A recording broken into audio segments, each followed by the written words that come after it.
You probably saw a viral video where YouTubers hid a huge treasure in the Bermuda Triangle, and a random guy dared to go after it. He scored $10,000, but let's be real, his biggest win was getting out of there alive. This dangerous stretch of water between Florida, Puerto Rico, and Bermuda is notorious for its chilling and unexplained events. They say that more than 50 ships and 20 airplanes have mysteriously disappeared in the Bermuda Triangle. This leads to many theories, suggesting that this area is somehow linked to mystical powers or vortices that pull objects into other dimensions. But an Australian scientist named Karl Kruszelnicki might have actually cracked the code on the Bermuda Triangle mystery. According to him, most popular legends and eerie disappearances can be explained by two main factors. The first factor is human error. One theory debunked by Kruszelnicki was about the doomed Flight 19. Back in 1945, a group of 5 planes from the U.S. Navy took off on a routine training mission from Florida. Everything was going well until, 90 minutes into the flight, the troop commander reported that they were lost, and then poof, they just disappeared. One of the largest air and sea searches in history was conducted to find them, but to this day, no one has found any trace of Flight 19 or the 14 men on board. What still makes people scratch their heads about this event is that the weather conditions when they took off were actually great. A relatively warm day, fluffy white clouds drifting across the sky, and a breezy wind coming from the southwest. Pretty standard for training flights, really, nothing out of the ordinary. So, what happened? It turns out that despite the flight leader having over 2,000 flying hours, he was a bad pilot. Actually, a really bad pilot. According to Kruszelnicki, the commander was such a poor navigator that he had gotten lost at sea on at least 2 previous occasions before the Flight 19 incident. On that doomed day, he even tried to get someone to cover his shift but was unsuccessful, to the misfortune of his entire team. After their training flight exercise was completed successfully, both compasses on board stopped working. On the patrol's radio, his anxious voice said they were over land, or precisely, he was sure they were flying above the Florida Keys. But that didn't make any sense. He had made his scheduled pass over hens and chicken shoals in the Bahamas less than an hour earlier, but now he believed his plane had somehow drifted hundreds of miles off course and ended up in the Florida Keys. He couldn't have been more wrong. According to the most plausible theories about this case, what he thought was the Florida Keys was actually some small islands in the Bahamas. And here's where the real mess happened. Instead of turning back to the west, toward Florida, he kept flying east, deeper into the Atlantic Ocean. His plane eventually ran out of fuel, and you already know the rest of the story. Okay, some theorists might argue that a malevolent force somehow interfered with the 2 compasses, causing them to fail while they were flying this supposedly cursed stretch of water. But let's face it, even if that were true, human error was the main factor here. The pilot shouldn't have mistaken the Bahamas Islands for the Keys. End of that story. Now, let's talk about the second factor that, according to Kruszelnicki, explains many of the strange disappearances in the Bermuda Triangle, and that's related to bad weather. A lot of Atlantic tropical storms and hurricanes actually pass right through the Bermuda Triangle. So before we had advanced weather forecasting, these storms had caused a bunch of ships to go missing back in the day. On top of that, the Gulf Stream runs through the area too.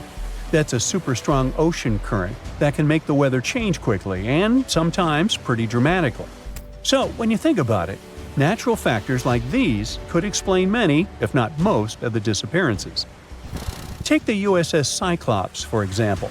Back in 1918, this massive 500-foot cargo ship, carrying about 11,000 tons of manganese, just disappeared without a trace. It was sailing from the West Indies to Baltimore, with 309 people on board.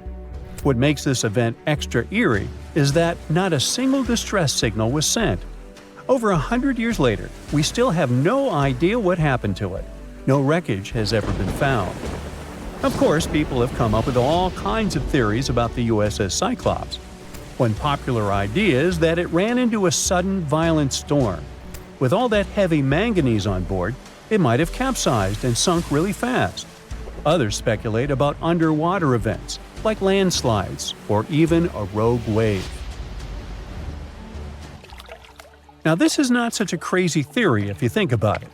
According to Krushelnyski, the Bermuda Triangle isn't just a bad weather zone. It is about the raw power of the ocean itself. The ocean floor there is way deeper than most people realize, going down nearly 30,000 feet. It's basically like Mount Everest in reverse. When the ocean water gets that deep, it tends to hide things, making it the perfect place for ships and planes to just disappear without a trace.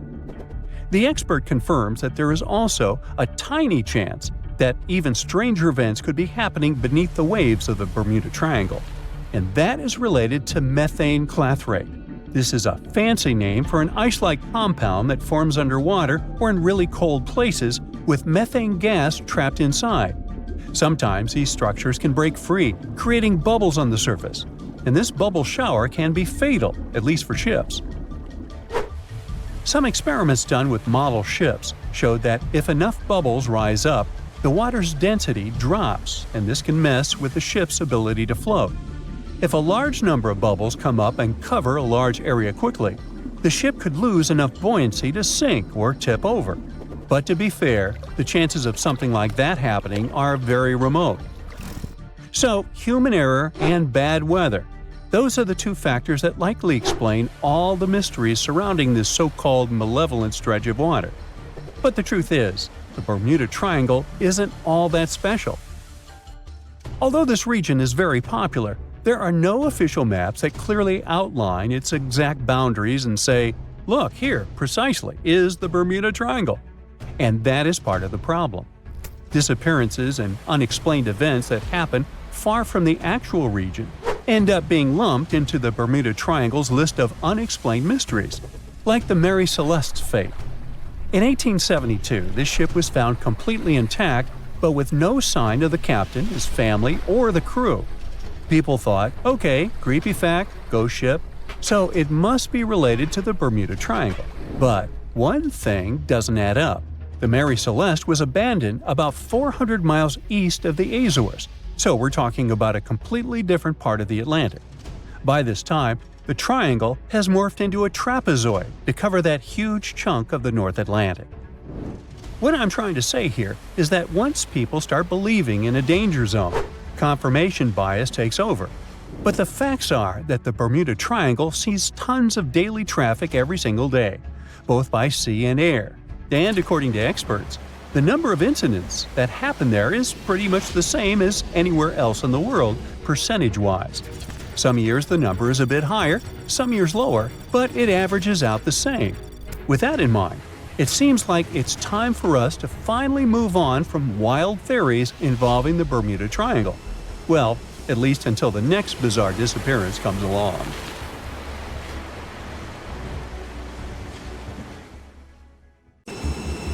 Can we estimate how many ships and airplanes were lost in the Bermuda Triangle? Have their disappearances resulted from human error or weather phenomena? Let's try to find out. We have a curious story of the SS Cotopaxi. This ship vanished in 1925, traveling from Charleston, South Carolina to Havana, Cuba. It never reached its destination. Years later, in the 1980s, a wreck was found 40 miles off St. Augustine, Florida. Since specialists could not precisely determine what and where it came from, they nicknamed it Bear Wreck. It took many additional years of work, done mainly by marine biologists, to identify that this ship was indeed the missing SS Cotopaxi. This was confirmed in January 2020. How did the ship just reappear? And how did it get there, since this mysterious shipwreck isn't even in the Bermuda Triangle? Now, let's see who came up with this term, Bermuda Triangle. Can you actually pinpoint the triangle on a map? No, it's not an officially recognized location either. The Bermuda Triangle does not appear on any world map. Nobody has agreed on its exact boundaries, There are only assumptions with approximations of the entire area ranging between 500,000 and 1.5 million square miles. By all approximations, the region has a vaguely triangular shape. In 1964, an American author named Vincent Hayes Gaddis first came up with the idea when writing an article for Argosy magazine. He used the Bermuda Triangle to describe a triangular region that has destroyed hundreds of ships and planes without a trace. It is pretty hard to get the number of lost ships and planes because some ships and aircraft have gone missing without leaving a trace. Their wreckage in the region has not been recovered, but the recorded stories should help us. Legends about the Bermuda Triangle date back to the 15th century, like that of the Italian explorer Christopher Columbus. When sailing through the Atlantic waters, he passed by this location in the late 1400s. In what we now know as the Bermuda Triangle, he saw a huge flame that seemed to just crash into the ocean. Later, he saw an unusual light flashing in the distance at the exact location. Like many other sailors since then, his compass had severe malfunctions. Flight 19, a Navy plane on a routine schedule back in 1945, also started the Bermuda Triangle legend. It was commanded by Lieutenant Charles Taylor, and it's recorded that he just got lost in the triangle for no reason. Since pilots had no GPS back then, they had to trust their compasses and keep track of how long they'd been flying in a specific direction and their speed. Shortly after completing the task, both of the compasses on board stopped working correctly. Records found after the plane's disappearance also indicate that Taylor didn't have a watch on that particular day. The initial report stated that pilot error was to blame for this unfortunate event. However, because people weren't satisfied with this outcome, it was changed to causes or reasons unknown after several reviews. One surviving pilot named Bruce Gernon suggested he went through an electronic fog while passing above the triangle, making him travel through time. In 1970, when this incident happened, he was flying his aircraft when it was surrounded by two huge clouds that formed a whirlpool and spiraled. Like many others before him, he noticed that his navigation devices were malfunctioning. When he eventually made it out of those clouds, he discovered that his flight had only taken 35 minutes. It should have taken 75 in total. Since he had no other reasonable explanation for what he went through, he believed he must have been pushed forward in time. It's not only strange-looking clouds that have been seen above the Bermuda Triangle.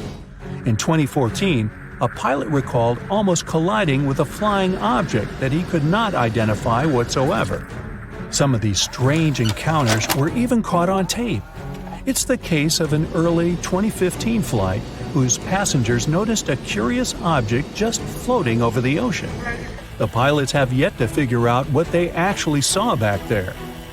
Okay, not all of the possible explanations have been this unusual. Oceanographers, for example, have also tried to explain why ships disappear around here. So they recently came back to one of their old theories: rogue waves. These are immense walls of water that just pop up suddenly. If multiple such waves rise simultaneously, they overlap like a wave sandwich. If one single wave can reach over 30 feet tall and happen simultaneously, it can create a rogue wave that can surpass 100 feet high. These types of waves can quickly overtake even the biggest of ships. Meteorologists came up with their own explanation too: hexagonal clouds. These unusual types of clouds can generate winds of up to 170 miles per hour, and they're pretty significant too, some reaching 20 to 55 miles across. As such, waves inside these wind giants can go as high as 45 feet. The Earth's own magnetic force might also have something to do with it. Within the Bermuda Triangle, compasses point to true north, the geographic North Pole, rather than magnetic north, the shifting magnetic North Pole. Some have even explained that since these two perfectly overlap in the Bermuda Triangle, it can cause a magnetic phenomenon that could make navigational devices malfunction. It's called the agonic line. The problem is that scientists have discovered that this line moves each year. It might have passed through the Bermuda Triangle at one point, but it's now through the Gulf of Mexico. Other strange natural phenomenon found along the coast of Norway could help explain why the Bermuda Triangle has claimed so many ships. There are some deep craters there, measuring up to half a mile wide and are 150 feet deep. Scientists believe they were created by methane gas bubbles. This gas seems to be leaking from deposits hidden deep in the seabed. Once the gas reaches a certain quantity, it bursts to the surface and causes eruptions. So, do pilots and ship captains actually avoid this area today? Could this explain why there are fewer ships that get lost there nowadays? But if you've ever flown from Miami to San Juan, Puerto Rico, you probably know that's not true. As for ships, if people would avoid the Bermuda Triangle, nearly all Caribbean vacations would be spoiled. To this day, there are a lot of flights that go over the Bermuda Triangle, so it's clear nobody is avoiding it. This place is one of the most heavily traveled shipping lanes in the world. Nowadays, the Bermuda Triangle has heavy daily traffic, both by sea and air. But the Bermuda Triangle is indeed subject to tropical storms and hurricanes that happen very often. Let's also keep in mind that the Gulf Stream, a strong ocean current that causes sharp changes in local weather, passes through the Bermuda Triangle. Besides, the deepest point in the Atlantic Ocean, the Milwaukee Depth, is also located in the Bermuda Triangle. The Puerto Rico Trench reaches almost 27,500 feet at the Milwaukee Depth. So, if you think about it, the whole mystery is a perfect combination of human error, bad weather, and a lot of ship traffic. This was confirmed by data provided by the U.S. Coast Guard. If you look at percentages, the number of ships or planes that go missing in the Bermuda Triangle isn't different from anywhere else. Disappearances do not happen more often than in any comparable region of the Atlantic Ocean. Official statistics say around 50 ships and 20 airplanes have vanished while traveling through this region. So that's another reason why the total number is so hard to pinpoint. Nobody could describe its rescue in official records if a boat was reported missing.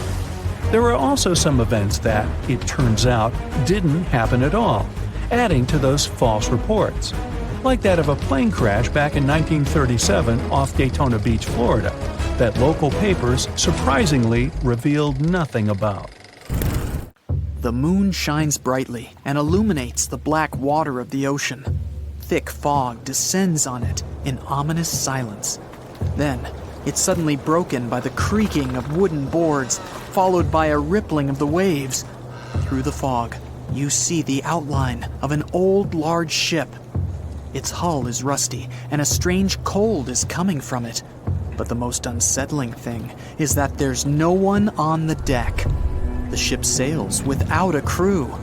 No, this isn't a mythical Flying Dutchman, but a very real ghost ship. September 2nd, 2019.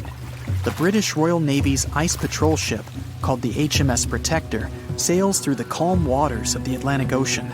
The time is 11 p.m. Some of the ship's crew are on deck, while others are sleeping in their cabins. The captain steers the ship and looks straight at the horizon. The sky is lit up by an orange twilight, and clouds float in the distance. Suddenly, against this beautiful landscape, one of the sailors notices the black silhouette of an unknown ship. The captain slows down and steers the ship a little closer to the mysterious vessel. This is an old cargo ship, 250 feet long. Attempts to contact the crew members lead to nothing. It seems the unknown boat is floating in the ocean by itself. There's no one on board, at least, no one alive. The deck of the ship creaks from rocking on the waves. The sun sinks below the horizon, and it gets dark. The ship looks terrifying. British sailors don't dare to climb on that strange deck. They take a photo, post it on the internet, and sail away. Many people on the internet will assume the sailors met a real ghost ship. 5 months later, we're in the village of Ballycotton in County Cork, Ireland. A local leaves the house early in the morning to go for a daily run. Music in his headphones, fresh cool air, and a scenic route are ideal conditions for a good workout. The jogger runs along the road on the coast of the Celtic Sea. There was a strong storm last night, and now the sea looks calm. The man runs along the top of a low cliff and notices a huge vessel. An old rusty cargo ship 250 feet long lies on the beach, right among the rocks. No people on board. It seems the ship has been here for ages, but the local is sure this vessel wasn't here yesterday. A little later, it turns out this is the same ship that the sailors from the HMS Protector saw 5 months ago, thousands of miles from this place. The cargo ship, called the Alta, was built in 1976. Nobody knows who used it all this time and for what purposes. It's only known that in 2017, the ship was purchased by a new owner and marked with the flag of Tanzania. It's important to say that almost all cargo ships are equipped with AIS, Automatic Identification System, which is needed to track ship movements in the ocean. Since 2015, something strange started happening with the Alta's AIS. The ship disappeared from the satellites, then reappeared again. Over the past few years, this ship had changed several names and flags. It's not surprising that its AIS shut off and turned on numerous times. It's said that some of those who disable AIS on their ships do so to hide outlaw activities. The ship's captain, whoever it was, clearly didn't want to show the Alta's movements. As AIS showed in 2017, the ship had sailed near Greek port cities. The Alta made 12 stops in 3 such cities in different parts of Greece. Then, the AIS signal disappeared, and 10 months later, the Alta reappeared near the northern coast of Africa, 1,200 miles from Greece. In September of 2018, the ship was sailing about 1,400 miles southeast of Bermuda, and at that time, the crew members started having problems. There were 10 people on board the Alta. On September 19th, the ship's engine failed right in the middle of the Atlantic Ocean. The nearest shore was very far away. The ship began to drift. As days passed, the crew couldn't fix the vessel. Food supplies were running low. The crew started to panic and tried to contact someone. The situation got worse as a strong hurricane was approaching the place where the ship broke down. Crew members contacted the U.S. Coast Guard. On October 2nd, a helicopter headed towards the ship. Food and water were unloaded on the Alta. This was enough for the crew to bide their time for several days. About a week later, a rescue boat sailed about 1,500 miles to reach the Alta and help the stranded sailors. Shortly before the start of the hurricane, American rescuers succeeded. The entire crew of the wrecked ship was taken to Puerto Rico. The Alta remained drifting in the ocean. After a while, another ship arrived to tow it to the coast of Guyana. Then, something went wrong. Again. The ship was hijacked. Who did it and why remains a mystery to this day. But then, for some unknown reason, the thieves decided to abandon the ship and left it to drift in the ocean. For almost a year, the ship's location couldn't be tracked. Then, in September 2019, the vessel was found by the British Royal Navy. How the Alta was able to cover the distance across the Atlantic and wash up on the coast of Ireland is unknown. An investigation has been launched in Ireland. It's necessary to identify the owner of the vessel and find a responsible person to take on the task of towing it. But no one has since been found. Once, an unknown person called the Irish authorities and introduced themselves as the owner of the ship, but didn't provide any evidence. Several barrels of oil were found on board the Alta. To dismantle the ship, the Irish authorities will need to spend about 10 million euros. Local residents are annoyed by the wreck too. Corroding metal is bad for the environment, and kids have already snuck on board and posted a video on the internet from inside the abandoned ship. The further fate of the Alta remains unresolved. It's still lying there. That ship sailed in the ocean for just 2 years. Now imagine if some other managed to drift for 38. In all that time, no one could catch this ship, and people still seek it. That vessel is called the SS Baychimo. It was a merchant ship owned by a Canadian trading company. In 1931, the ship got stuck in ice off the coast of Alaska. A strong snowstorm began. The team waited a week for it to end, but the storm only intensified. One day, the weather improved a bit, and part of the team was evacuated to the nearest city. Another part of the crew, with the captain, set up camp near the ship. The storm started again and didn't stop for a long time. The blizzard was so heavy that the ship's captain couldn't see beyond his arm's reach. Finally, when the storm was over, the captain saw that the ship simply vanished. He decided the Baychimo sank during the storm. A week later, the ship was found, drifting near the place where it was lost. The hull of the ship was damaged so badly that it was unsafe to sail on it. The captain decided to abandon the ship. However, it didn't sink.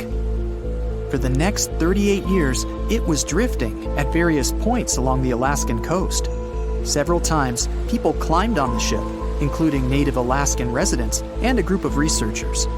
Attempts to save the vessel from the sea ended in failure. The salvage operations were hampered by drifting ice and bad weather. The last time it was seen was in 1969. The ship was frozen and blocked by the ice. In 2006, the government created a special project to find the Baychimo. However, in all these years, the ship still hasn't been found. Its fate is unknown. It's likely that the ship has finally found peace and is now lying on the seabed of the Chukchi Sea. A bright flash on your left. Boom! Where did that lightning come from? Your plane shakes, your instruments stop working. A minute ago, the sky was clear and blue. Now, it's pitch black. Your senses go haywire. You don't understand which way is up or down. It's a strange feeling. You're beyond time and space. Lightning flashes from all directions. Clouds envelop your plane and swirl it into a vortex. You grip the controls and repeat to yourself, "I'll get out of this. I'll get out." Through the dark and thick clouds, you see a ray of light. It's your only chance. Your plane flies toward the light like a moth to a flame, and whoosh! You break out of the terrible whirlwind. Your instruments are back to normal. The plane's no longer shaking. You're saved. That's how pilots who faced the Bermuda Triangle anomaly describe their experiences. Well, at least on TV shows. The huge chunk of ocean between Miami, Bermuda, and Puerto Rico remain the planet's most mysterious area. But it's not alone. Alaska has its own triangle. Since the late 80s, 16,000 people have disappeared there. Eyewitnesses to the Bermuda Triangle anomaly talk about thick fog, lightning, balls of light, and hallucinations. In Alaska, everything's a bit more complicated. People, planes, ships, they just disappear without a trace. There's no one around to tell us what it felt like. In 1950, a plane took off from Anchorage, Alaska, headed for Great Falls in Montana. It was carrying 8 crew members and 36 passengers. 2 hours after the start of the flight, the captain radioed in that everything was fine. Then, silence. The 100-foot-long plane seemed to evaporate into thin air. 85 aircraft and around 7,000 people searched for the plane. No trace. Not even a screw, bolt, nothing. That plane mystery made the Alaskan Triangle famous. If you look on a map, it's a wild and mostly unpopulated zone that passes near Anchorage, Barrow, and Juneau. If you connect the dots on a map, you get an epic triangle. You can fit the whole state of Oregon in it twice. If you read around, you'll find a bunch of major areas on the planet where weird stuff keeps happening over land, sea, desert, and jungle. Scientists have many questions about these places. They all have extreme electrical and magnetic anomalies. Planes and ships disappear in them. People hear stuff, see stuff, and here's some of them. China's Black Bamboo Valley looks like a Hollywood set for a seriously scary movie. Here, everything's creepy and mysterious. Ha, perfect. Imagine a bamboo forest that stretches up 130 feet. The green plants live extremely close to each other and barely let in any sunlight. A strange fog hangs in the air. Where it comes from and why it's always there, no one knows. And the mysteries don't end there. For centuries, people have disappeared in the vast forest. Scientists believe the site's crazy geology is to blame. Cracks can suddenly appear in the ground big enough to fall into. There are sharp changes in weather, and maybe even poisonous steam.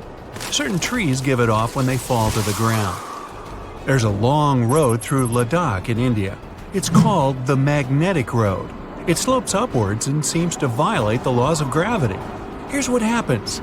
You drive to the foot of the hill, turn off the engine, and get out of the car. The car starts rolling uphill up to 12 miles per hour. Why does it happen? Theory 1. The hill has an incredibly strong magnetic pull, and it attracts cars once they get too close. The Indian Air Force supposedly avoids flying over it to avoid any interference with their equipment. Version 2.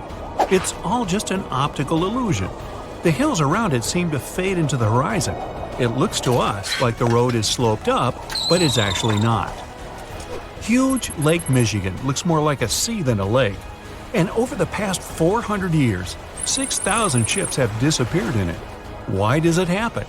The lake has its own mysterious triangle, and there are actually more unsolved mysteries here than in the famous Bermuda Triangle. In 1950, Flight 2501 disappeared over the lake, en route from New York to Minneapolis.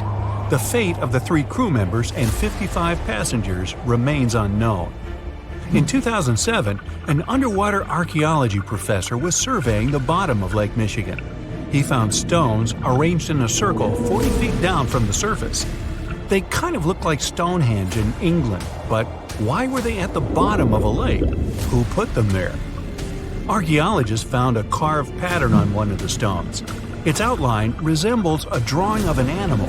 Now, that's not unusual, except that this particular animal, which looks like a mammoth, was probably carved around 10,000 years ago. Sleep is very difficult for the Venezuelan locals who live near Lake Maracaibo. Right at the place where the Catatumbo River flows into the lake, there are huge electrical storms that can go up to 10 hours long. 260 days a year. That's over 1 million lightning bolts over the lake every year. Scientists don't know exactly what causes the daily lightning parties. Some people think it's due to the gas methane which comes out of the ground. Other scientists blame uranium deposits in the soil. Nowadays, though, most researchers are sure that the lightning's caused by weather. Cold mountain air smashes against warm sea air. The result? A lot of friction and moisture, the perfect combo for near-nightly natural fireworks. It's super loud and kind of annoying if you live nearby, but the area is really important for the planet. It helps regenerate our vital atmospheric ozone. And the one that started it all, the Bermuda Triangle. Planes, ships, all gone without a trace. The theories are endless. Scientists even think there might be a huge meteor at the bottom of the sea that emits its own magnetic energy. It might have confused the navigation equipment on all those unlucky carriers. And it's been going on for a while.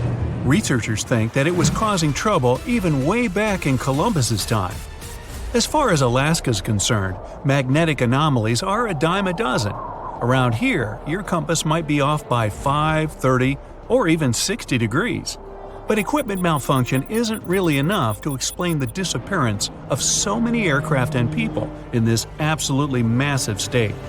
Alaska is wild. High mountains, never-ending forests, snow in the winter, and some serious heat in the summer. There are 3 million lakes, 12,000 rivers, and around 100,000 glaciers. There's only 1 person per square mile. California has over 250. You could walk for days, weeks, even months without seeing anyone, except maybe a bear or 2. And the days and nights can be really confusing this far north. Tourists from all over the world dream of coming to Alaska to see the planet as it was before. No concrete jungle, no endless roads, warehouses, and cornfields. But this isn't just a beautiful place. It's also an incredibly dangerous place. You can get lost in the forest, run out of food, get soaked to the bone, lose your compass or GPS. In the harsh conditions of Alaska, danger's always just around the corner. Most vacationers just aren't prepared for that. 80% of the state's communities aren't connected to the road system. Back in the Wild West, horses carried people, products, and information. In Alaska, it's all about planes. Alaska has 9,000 aircraft and 8,000 pilots, and counting. That's more than 1 out of every 100 Alaskans. Sudden weather changes, frequent and wild rain, snowstorms, and fog. Not a great recipe for a smooth flight. The wings on Alaskan plains can get covered with ice. The fog can hide the snowy mountaintops, and strong gusts of wind can knock a tiny plane way off course. That's what those pilots have to deal with every time they take off. So, that plane that disappeared? Investigators believe that the Douglas C-54 Skymaster disappeared due to bad weather, and any debris was covered with snow or fell into a lake. 5% of Alaska is covered in glaciers, and there are loads of cracks in them, some big enough to fit a person, a few people, or even a whole airplane. The airplane involved was a Beechcraft Bonanza single-engine aircraft. On board, pilot Bruce Gernon had 2 passengers, his father and business partner. They took off from Andros Island in the Bahamas and headed northwest for the Florida coast. It was December 4, 1970. If you draw up a map, trace a line connecting the island of Bermuda, Puerto Rico, Miami, and back to Bermuda, what do you get? Yes, it's a triangle, a sinister polygon known for mysteriously swallowing over 2,000 ships and 200 aircraft over the centuries. Bruce Gernon's plane was within its hungry grasp. But this was a typical flight Bruce had made dozens of times before. The trip usually took about an hour and a half, with no hiccups or mysterious phenomena whatsoever. The men were no more concerned than you would be during your daily commute to work. Oh, but this time would be different. They would face very unusual circumstances indeed. Bruce took off and started gaining altitude. Strange things started happening right from the get-go. At an altitude of about 1,000 feet, he noticed a small cloud up ahead. But it kept growing. Not from the plane getting closer, this thing was actually getting bigger in size. Bruce had to fly through it, and he came out the other end just fine. Another mysterious cloud appeared at 11,500 feet. This one was massive, and Bruce had no other choice but to fly through it too. So he concentrated, took a deep breath, and in they went. At that moment, it got dark as night all around the aircraft. Not a single sliver of sunshine got through. But this wasn't a storm cloud, and it wasn't raining. Bruce was starting to get worried, and then, bam! He saw flashes of white light. They would appear and vanish quickly like lightning. But this pilot knew this certainly was no lightning. The flashes were so bright, they lit up the whole space around them. Bruce kept flying for another 30 minutes when he realized this was the same cloud he had gone through earlier when he started to climb. But now the cloud was cylindrical, and the plane was flying through its center. It was about 1 mile wide and seemed endless. Bruce thought he could never get out of that trap. But a minute later, he saw light at the end of the tunnel. He kept that yoke straight ahead. He was almost out of this nightmare. But all of a sudden, unexplainable things started happening again. The walls of the cloud tunnel began to narrow. They were closing in on the plane. The navigational instruments started wigging out. The compass was spinning by itself counterclockwise. The electronic instruments were all malfunctioning. It was like the plane was being operated by something else, or it was moving inside some kind of current. All of Bruce's attempts to take control were to no avail. He kept flying through that tunnel, bound and determined to get out of this thing and live to tell the tale. The walls kept narrowing, smaller and smaller, wrapping like a vortex. Bruce was running out of time. He had to get out of this place fast. The next 20 seconds were the most intense of his life. But then, he burst out of this foggy trap. As Bruce described later, he felt weightless for 5 seconds as his plane left the tunnel. The clouds dispersed, and now the aircraft was in a grayish haze. The men let out a big sigh of relief. He immediately grabbed the radio and contacted ground control. Bruce wanted them to determine his location. But when the dispatcher looked at the green screen, his face became contorted with confusion. Bruce's plane wasn't on the radar. It was as if the thing was invisible. But then the dispatcher said the aircraft was already in Miami airspace. Bruce was utterly shocked by this information. It just couldn't be true. The distance the Beechcraft was supposed to cover was about 250 miles. Remember, the whole trip usually took around 90 minutes. But this time, it took just 47 minutes to get to the destination. This model of aircraft can only cruise at about 180 miles per hour. Do the math, and anyone would understand that this was physically impossible. The dispatcher must have made a mistake. But when the clouds parted, Bruce saw that he really was over Miami. The plane landed safely, and it was time to try and solve this mystery. So what happened on that flight? Bruce checked the remaining fuel and his watch. After a short calculation, he was only more confused. The plane hadn't gone through the amount of fuel it should have. Bruce couldn't have been wrong. He was a very experienced pilot. By his early 20s, he already had 600 hours of flight under his belt. And he was all too familiar with this airspace he'd flown countless times. All the evidence in hand seemed to indicate that Bruce's plane just skipped over almost half the entire distance. The man thought about this bizarre occurrence for a long time. He even consulted with professors and experts, but none of them could give an exact answer to what happened that day. So he came up with his own theory and even wrote a book about it. Bruce thought it all came down to this electric fog with white flashes. Others, however, theorized that dark energy was responsible for this time leap. Yes, that same dark energy responsible for the expansion of the universe. This energy could have curved time-space like a black hole, forming this strange tunnel. Bruce accidentally hit it, but he was lucky to get out of there. That's how he got into Miami airspace so fast. But dark energy is just a theory attempting to explain the unexplainable.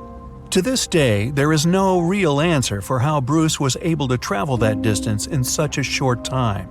But some details still can be explained. Archive records show that 84 sunspots were recorded that day, as well as a huge solar wind moving almost 440 miles per second. This would cause disturbances in the Earth's magnetosphere that could throw off the plane's instruments and radars. So Bruce's version that he was in an electronic fog could be right. And about these weird clouds.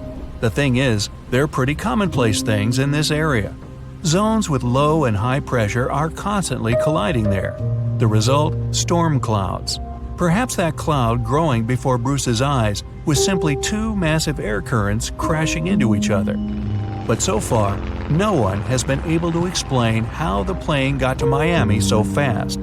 Well, maybe in the future the truth will be revealed. In the meantime, it remains another mysterious riddle of the Bermuda Triangle. But it's still by far not the most shocking incident there. In 1945, a total of 5 planes went missing in the Bermuda Triangle all at once.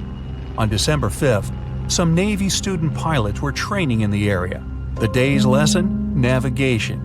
Ironically enough, they couldn't find their way back to the base and got lost. Many people assume they ran out of fuel. This is likely to have caused the incident, but the circumstances were very strange. The students were under the supervision of an experienced lieutenant who had 2,500 flight hours.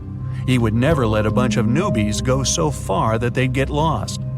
The incident was called Flight 19. Even now, there's a debate about how it could have happened. 3 years later, a passenger jet headed to Miami from Puerto Rico disappeared in the same area.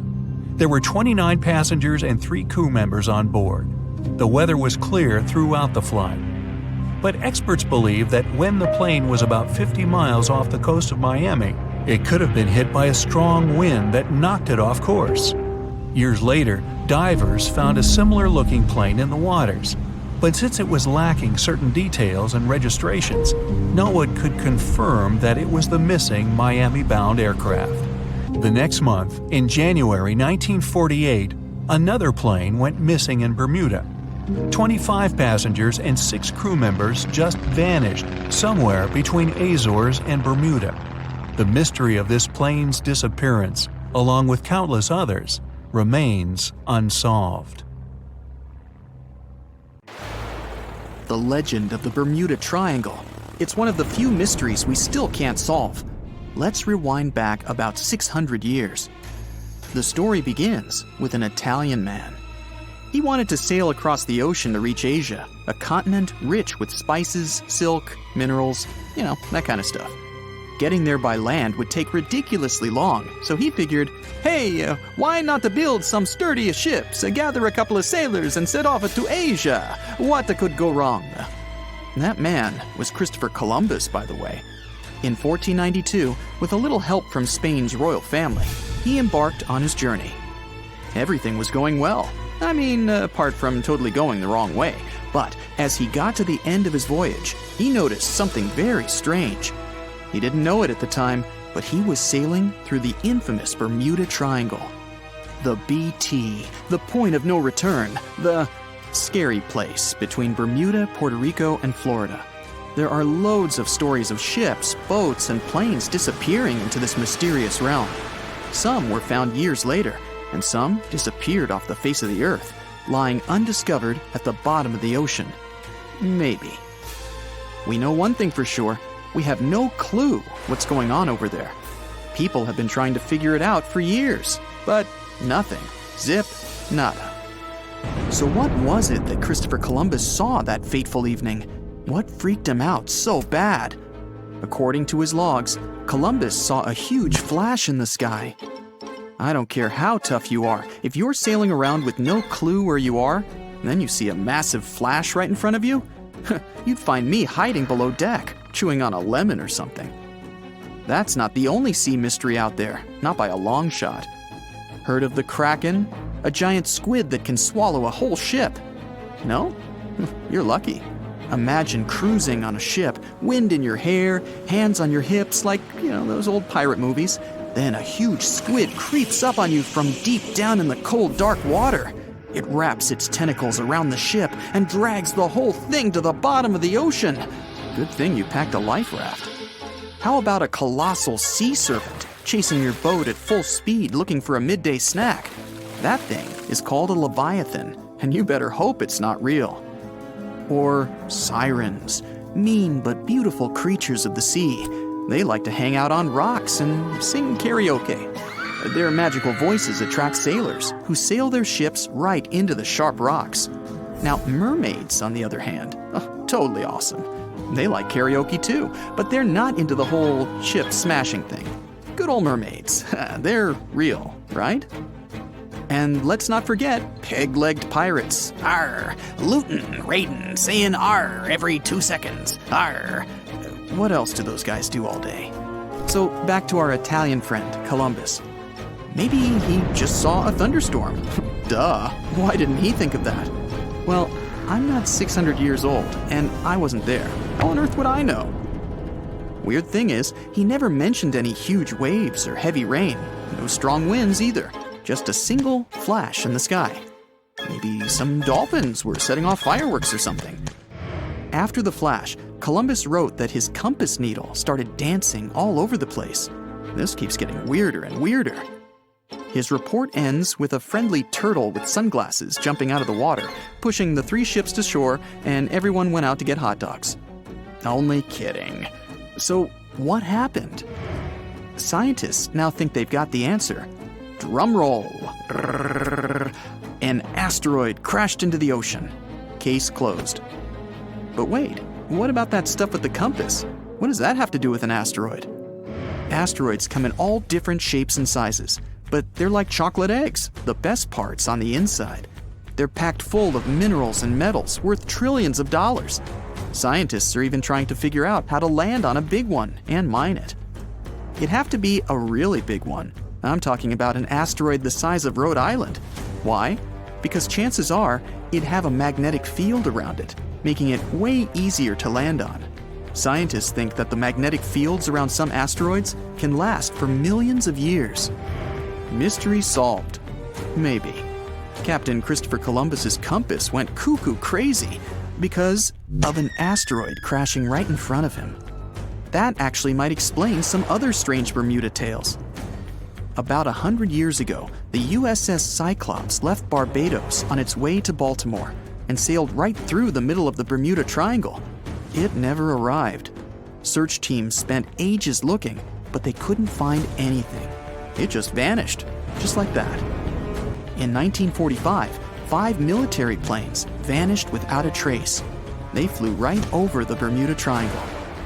So if there is an asteroid sitting at the bottom of the sea somewhere, why is it still causing problems 500 years later? Radar and old-school compasses rely on the Earth's magnetic field. Radar's how they track flights all around the world. A faulty radar reading? That would be a problem. Try putting a magnet near a compass and see what happens.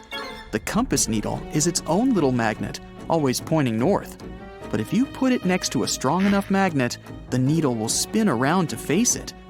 What if that compass is all you've got to guide you to shore? Chinese ship captains were the first to invent compasses. Before that, people used to sail along the shore, or just to islands that they could see.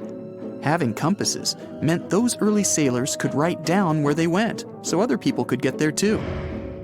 So now that we have all this new tech, the question is that asteroid even still down there? How would we get down there to find out? It wouldn't be the first ever deep sea dive. We've already been down the Mariana Trench, the deepest one on Earth. The Mariana Trench makes climbing Mount Everest look like a joke. Only 2 people have ever been down there. Because it's so deep, the water pressure is insane. The only way down is in a high-tech tank, something that won't crush in on itself under pressure. And that kind of thing doesn't come cheap.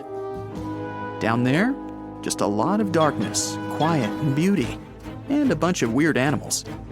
The Bermuda Triangle isn't as deep as the Mariana Trench, so we might get down there one day. We might see that asteroid that Columbus saw, this time with millions of tiny fish on it who've made it their home. All those lost ships and planes that disappeared should be down there somewhere. Or we might see something we were never expecting. We might find ancient species of squid, sharks, and turtles with special skills like night vision. We might find gold. Loads of ships full of gold and silver sank on their way back to Europe from the Americas. Some wrecks had evidence of fire. Some were split in two. Most of them are still out there. Japanese divers once found an ancient underwater pyramid-looking thing. They don't even know for sure if it was natural or man-made. Up in the Baltic Sea, someone snapped a bizarre sonar image of a spaceship? Or just a strange-looking rock? A Swiss lake was hiding a sweet vintage car. After it was dragged to shore and cleaned, it was sold for over $350,000, and the tires still had air in them. Japanese fishermen once found a small round boat that had a glass top on it. There was a red-haired woman inside. Some thought it was a fairy tale come true. Some thought she was a magical creature, and some thought she was a spy. The Bermuda Triangle sounds scary, but the islands near it are awesome. Bermuda is a tiny island where they speak English, and the other points of the triangle are the tip of Florida and the American island of Puerto Rico. "Can you drive faster, please?" you ask the taxi driver nervously. You arrive at the airport and quickly grab your bags from the trunk, rushing to the building in cold sweat. You bump into people in the crowd, apologizing on your every step, and finally, you're on board. In a few hours, you go from the airport straight to the yacht awaiting you in the harbor, and only seeing the shore drift away from you brings you calm. At last, your Bahamas vacation has begun. You lie down and close your eyes in peace. A slight rocking of the yacht wakes you up. You don't know exactly how long you slept, but the sun is slowly sinking below the horizon. You enjoy a magnificent red sunset, but after a minute, you suddenly realize that you can't see the shore. You run across the deck, looking this way and that. The endless ocean is everywhere. You reassure yourself of having navigational skills and go to the bridge. You look at the compass and see the arrow turning like crazy. Oh, the Bahamas, the Atlantic Ocean, the compass. Wait a minute. Oh no, you're in the Bermuda Triangle. You've heard a lot of stories about this place. Sea monsters, an extraterrestrial base, time loops, and Atlantis. But what to believe? Try to guess which of the theories about the Bermuda Triangle are true. So, the compass, GPS, and internet on your phone become useless. All electronic stuff isn't working. You can't start the yacht's engine to leave this place. Does this happen in the Bermuda Triangle or not? One of the most popular shipping routes passes through the Bermuda Triangle. Every year, many ships sail here, and since the 19th century, only 50 have disappeared. There are places on the planet where many more ships were gone. And if there were serious problems with navigation in the triangle, then the ships would never sail here. Previously, the compass wouldn't work well in the Bermuda Triangle since the lines of the two poles coincided here, true north and magnetic north. If you fall into this line, your compass will behave strangely. But the magnetic north is constantly shifting, and now it's far beyond the triangle. Your navigation is fine. The electronic stuff is fine too. But the fuel on your yacht ran out since you forgot to turn off the engine. You call the rescuers, and they promise to get to you soon. At this moment, a low-frequency noise comes from the depths of the ocean. The sky is twilight, and you notice a bright glow coming from the water. Then, a few feet away, a huge beam of orange light bursts out of the water and rushes into the sky. Another beam shoots out from the other side of the yacht. The starry sky is overcast. It seems like a huge blaster is shooting plasma columns into the sky. A new circle of light appears around your yacht. It gets brighter, and the energy charge breaks your ship in half. In a life jacket, you jump into the water screaming. A bright light is formed right below you, and, of course, it's all fairy tales. One of the most popular theories is that the site of the Bermuda Triangle was once the ancient city of Atlantis. The people who lived there had amazing technologies that have no rivals in the modern world. And among these technologies, energy crystals were the most incredible. They generated energy and fed it to all of Atlantis. The city is sunken, but the crystals continue to work and release rays of energy directly from the sea floor.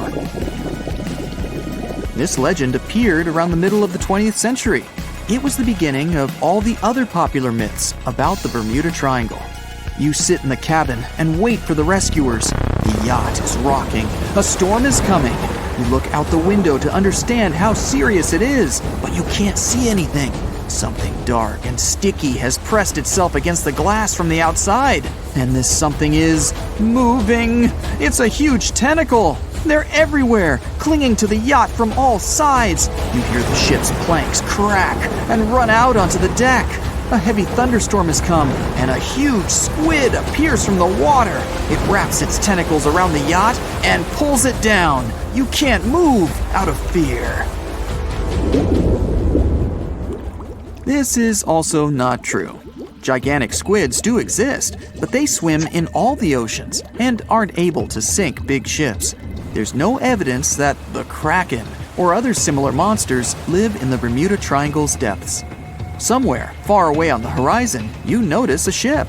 Finally, the rescuers! You sit on the deck, grab a soda, and wait quietly for them. Strangely, their ship is so slow. Then you notice that it's made of wood and has black sails. You can hear shouts and cheers. They're pirates, with eye patches, sabers, and parrots. Yar! They sail closer and throw ropes on the deck of your yacht. No legend says pirates of the last centuries operate in the Bermuda Triangle, or that the Flying Dutchman makes other ships disappear. A popular theory is that ships travel to the distant past or future through a time portal in the Bermuda Triangle. Fortunately, these are all myths, and you're sitting in our reality and still waiting for rescuers. A storm does begin, though. Huge waves shake the ship. You realize the rescuers will not get to you in this weather, so you'll have to wait until morning. You put on a life jacket and hold on tightly to the steering wheel. The storm seems not too strong, but at this moment, to the right of the yacht, you notice a huge wave. It's the size of a 10-story building. The wave appears too quickly and turns your ship over like a feather. The impact is so hard that the yacht turns over twice and remains on the water. The huge wave dissipates as suddenly as it appeared. A second later, a bright light bursts through the clouds. This is not the sun, but a glowing disc. It descends towards your yacht and changes the gravity. Your ship is slowly rising into the air. A loud howl strikes your ears. The glowing disc opens, and you find yourself in a black space. This is also a legend. Spaceships from other galaxies don't abduct people in the Triangle. You're back on the deck during a storm. That huge wave was real, by the way. This phenomenon is called rogue waves. People see them all over the world, and not just during storms. A rogue wave can suddenly appear during a calm sea. Even now, scientists have not fully studied the nature of this phenomenon. Many believe the waves transfer kinetic energy to each other and create a single wave that spits out the charge and becomes unexpectedly huge. Immediately after that, the wave disappears, as the energy has run out. There's no evidence that these waves are often happening in the Triangle. However, the Bermuda region is subject to frequent storms and hurricanes. In such conditions, the rogue can easily appear. The storm is ending. You're glad you managed to survive. You can see the first rays of the sun and hear the water foaming around the yacht.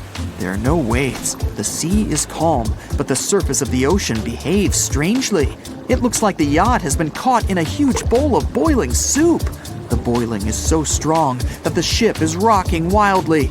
You hold on tightly to the steering wheel, but an especially powerful thrash throws you overboard. Calm down, everything's fine. There's a realistic but unconfirmed theory that says there are methane deposits under the Bermuda Triangle. Sometimes, the gas comes out from below the sea floor and fills the water with huge bubbles that foam the surface. This phenomenon exists, but numerous studies have shown that there's no methane concentration in the Bermuda Triangle. You have already spent almost 24 hours in one of the most mysterious places on the planet and survived. Finally, you see the rescuers. The ship is approaching you.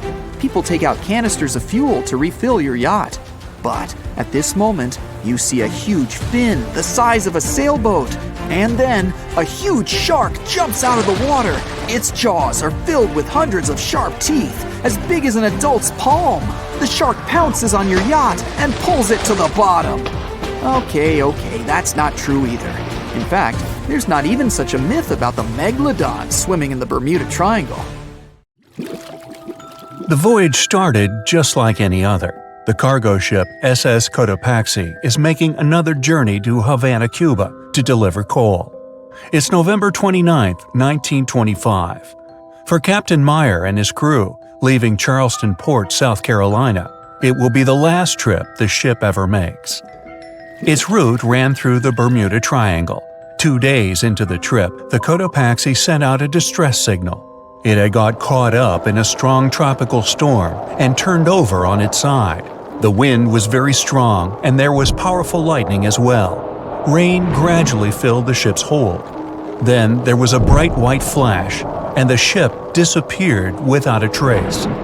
Later, its wreckage was found in the Gobi Desert, which is in a completely different part of the world. All 32 crew members, including the captain, were missing. Of course, the part about the Gobi Desert is fictional. For one of his movies, Steven Spielberg came up with the idea that the ship was moved there by aliens.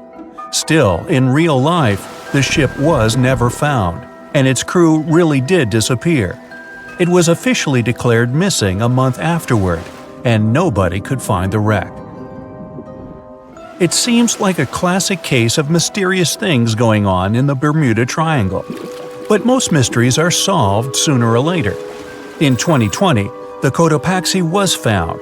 A man named Michael Barnett had moved to Florida to study shipwrecks off the coast. One wreck in particular really caught his attention. It was much larger than the others, and the locals called it the Bear Wreck. It was about 40 miles from St. Augustine in northern Florida, but no one had ever managed to identify the rusty hull. So Michael started to do some detective work. He measured the size of the shipwreck and started working through all the information he could find. He researched hundreds of old newspapers, leafed through insurance records, and looked at artifacts found on the wreck. After hundreds of hours of hard work, Michael was sure it was the Cotopaxi. But a few years before, there had been a rumor that the same ship had been found off the coast of Cuba. The Coast Guard found the wreck of a cargo ship about the same size that looked a lot like the one lost in 1925. Michael was sure they were wrong, so he teamed up with some science journalists and kept investigating. Soon they discovered something that seemed to confirm Michael's belief. Divers found brass valves with the letters SV on them in the wreckage of the ship. Michael suggested these initials referred to Scott Valve Manufacturing Company. The headquarters of this company was in Michigan, not far from where the Cotopaxi had been built. The company had probably supplied parts for the Cotopaxi. So the puzzle seemed to be solved. The Bear wreck was really the missing cargo ship. But Michael still needed to work out why the ship had sunk. Did something mysterious really happen to the Cotopaxi in the Bermuda Triangle? Later, Michael found the testimony of the ship's carpenter among some old papers. The carpenter claimed that the hatches covering the coal on the ship had been in a terrible condition before it sank. Repair work on the covers wasn't finished before the crew got the order to sail to Cuba. So if the hatch covers were still broken during the trip, water could have easily gotten on board. This water probably flooded the hold during the tropical storm. This was the real reason why the Cotopaxi went down. There was really nothing mysterious about it. It was just a mistake made by ordinary people. But this is just one example out of dozens or even hundreds where ships and planes have gone missing in the Bermuda Triangle. We still can't explain some of these incidents. It seems like there really is something weird going on there. One of these strange events happened in 1948. A passenger jet was headed for Miami from San Juan, Puerto Rico. It disappeared in the same area as the Cotopaxi. The 32 people on board vanished without a trace. The weather was clear throughout the flight, but experts think that when the plane was about 50 miles from the coast, it could have been hit by a strong wind that knocked it off course. Years later, a similar plane was found in the area of the Bermuda Triangle, but because no one could work out the registration, it was impossible to say for sure if it was the same one. Something even stranger occurred not long before, in 1945. 5 planes went missing all at the same time. Some trainee pilots were practicing their navigation skills, but when they'd finished, it seems they couldn't find their way back home and disappeared. Many people assume they just ran out of fuel. This seems likely, but still, the circumstances were really strange. The trainees were being supervised by an experienced pilot who had 2,500 hours of flight time. He would never have let a group of newbie pilots get that far away from their base. Even now, people still debate what could have happened. Some insist the pilots ran into something supernatural out there in the Bermuda Triangle. But who knows? And here's another freaky thing that happened there which no expert has been able to explain. Time travel. In 1970, Bruce Gernon was flying a plane from Andros Island to the Florida coast. When he was at 11,500 feet, a giant cloud appeared in front of him. It kept getting bigger and bigger, and he had no choice but to fly through it. As soon as he did, the plane was surrounded by darkness. It was as if the day had turned to night in a split second. Suddenly, Bruce began to see white flashes of light around him. They were so bright that they lit up the entire sky. But they weren't lightning bolts, although he couldn't really explain what they were. The plane continued through the strange cloud for almost a half an hour. Bruce noticed that the cloud changed shape during this time. The space around the plane turned into a tunnel. Then the tunnel started narrowing. Bruce became really tense as he tried to cope with the plane's controls. All his instruments and navigation equipment were going crazy, and the electronics stopped working. Then, a white light appeared at the end of the tunnel. Just like in the movies, the plane escaped the closing cloud tunnel at the very last second. Everything was fine, but now Bruce found himself in some white fog. He had no idea where he was. Then he managed to contact ground control. He was shocked when he learned that his plane was already in the airspace above Miami. It seemed that something impossible had happened. Bruce was meant to cover a distance of about 250 miles during the flight. This usually took 1.5 hours, but he had managed it in just 47 minutes, almost 2 times faster than normal. When Bruce landed, he went to check the amount of fuel left in the tank. It turned out he'd used up a lot less than the normal amount of fuel as well. Could there be a logical explanation for the time-traveling plane? Well, records show that a large number of sunspots were detected on the surface of the sun that day, and there was a strong solar wind. This could easily have made the electronics and devices on the plane go crazy. But what about the mysterious cloud? The Florida coast is a place where 2 large air currents meet. One has a high pressure and the other is a low pressure one. This causes a lot of storm clouds in the area. But people still debate how Bruce was able to cover the distance so quickly. Some people say that some kind of mysterious dark energy was involved. Others say it was a gravitational anomaly that curves space and time. Others think that Bruce is just a fraud. We still don't know the truth. So, is there really something supernatural about the Bermuda Triangle? Or is it all just coincidences and made-up stories? The truth is that no more planes and ships disappear in the Bermuda Triangle than anywhere else in the world. December 4th, 1970. Pilot Bruce Gernon had 2 passengers on board his Beechcraft Bonanza single-engine aircraft, his father and business partner. They took off from Andros Island in the Bahamas and headed northwest for the Florida coast. Sure, they were in the infamous Bermuda Triangle's airspace, but this was a typical flight Bruce had made dozens of times before. The trip usually took about an hour and a half with no hiccups whatsoever. Bruce took off and started gaining altitude. Strange things started happening right from the get-go. At first, he noticed a small cloud up ahead, but it kept growing. Not from the plane getting closer. This thing was actually getting bigger in size. Bruce had to fly through it, and he came out the other end just fine. He gained altitude, and yet another mysterious cloud appeared. This one was massive, and Bruce had no other choice but to fly through it too. At that moment, it got dark as night all around the aircraft. But this wasn't a storm cloud, and it wasn't raining. Bruce was starting to get worried, and then, bam! He saw flashes of white light. Bruce kept flying for another 30 minutes when he realized this was the same cloud he had gone through earlier when he started to climb. But now the cloud was cylindrical, and the plane was flying through its center. It was wide and seemed endless. Bruce thought he could never get out of that trap. But a minute later, he saw light at the end of the tunnel. But all of a sudden, the walls of the cloud tunnel began to narrow. They were closing in on the plane. The navigational instruments started wigging out. The compass was spinning by itself counterclockwise. The walls kept narrowing, smaller and smaller, wrapping like a vortex. The electrical instruments still going haywire. Bruce was running out of time. He had to get out of this place fast.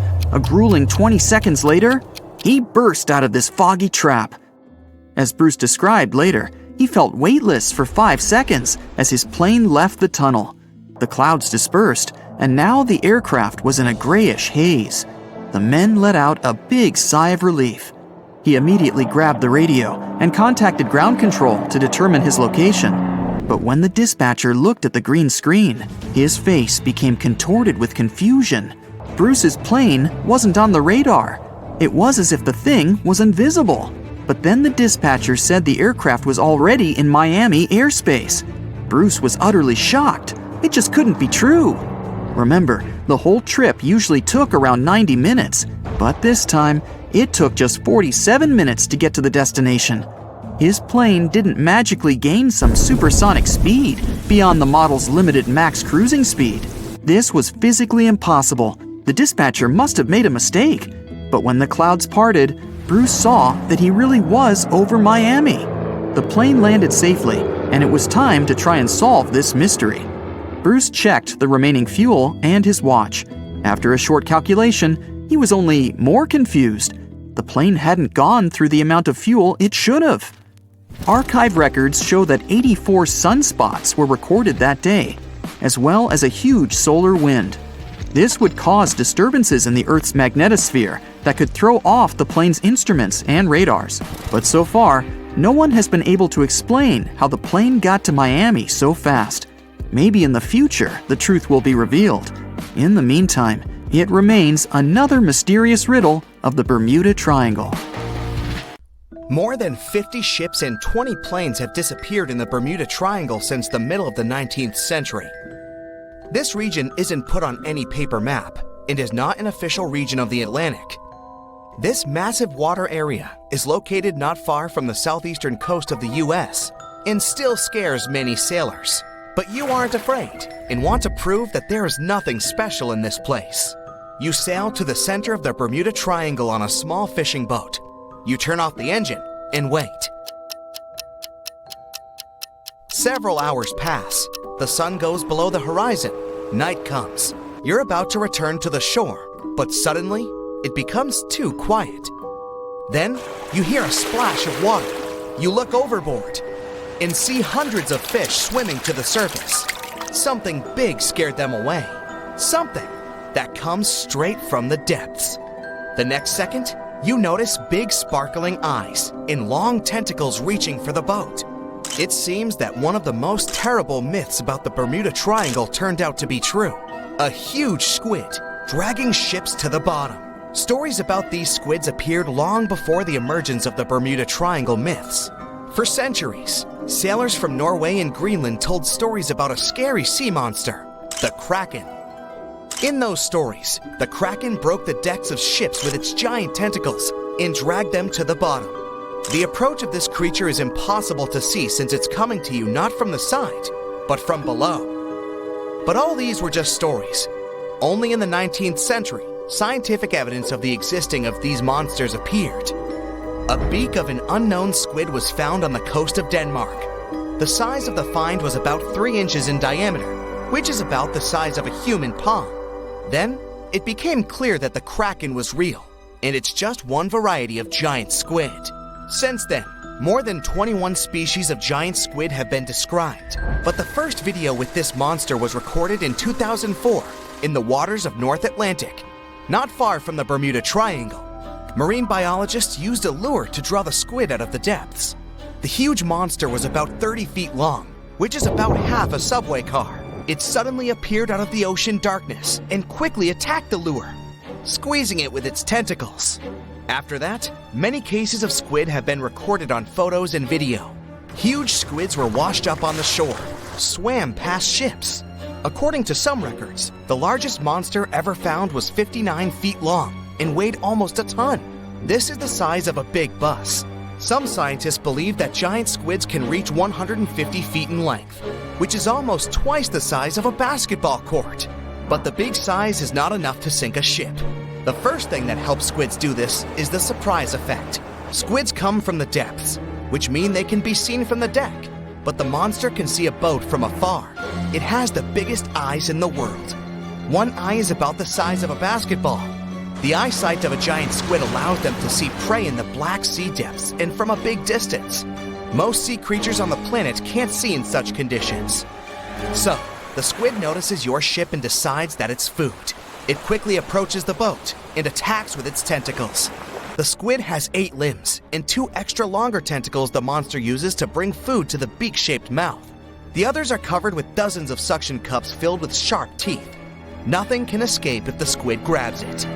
The squid wraps its tentacles around your boat. With the teeth on each arm, it bites the deck. 2 long tentacles can grab you while you're running around in panic. The squid can rock the ship from side to side until one of its parts sinks in the water. You fight off 2 long tentacles and fall off your feet. The squid's 8 arms are squeezing stronger. You can hear the boat's hull cracking. The squid is big, but still can't sink a large metal object. Possibly, it couldn't have sunk huge ships that disappeared in the Bermuda Triangle. You see how the squid swims away into the depths. You're lucky this time, but you definitely wouldn't handle 2 such monsters. The existence of giant squids was proven more than 150 years ago, but people still don't know anything about them. The fact is that they are some of the most elusive creatures on Earth. They swim fast, spending most of their time at depths of 1,300 to 3,000 feet. To descend there, People need sturdy submarines and bulky equipment that create a lot of noise. The squid will notice them much earlier and swim away. Scientists don't know anything about their behavior, social life, habits, or a distance they swim during the day. And most importantly, we don't know how many of them are hidden in the water. The ocean is only 5% explored. It's possible that millions of giant squids swim in the sea depths.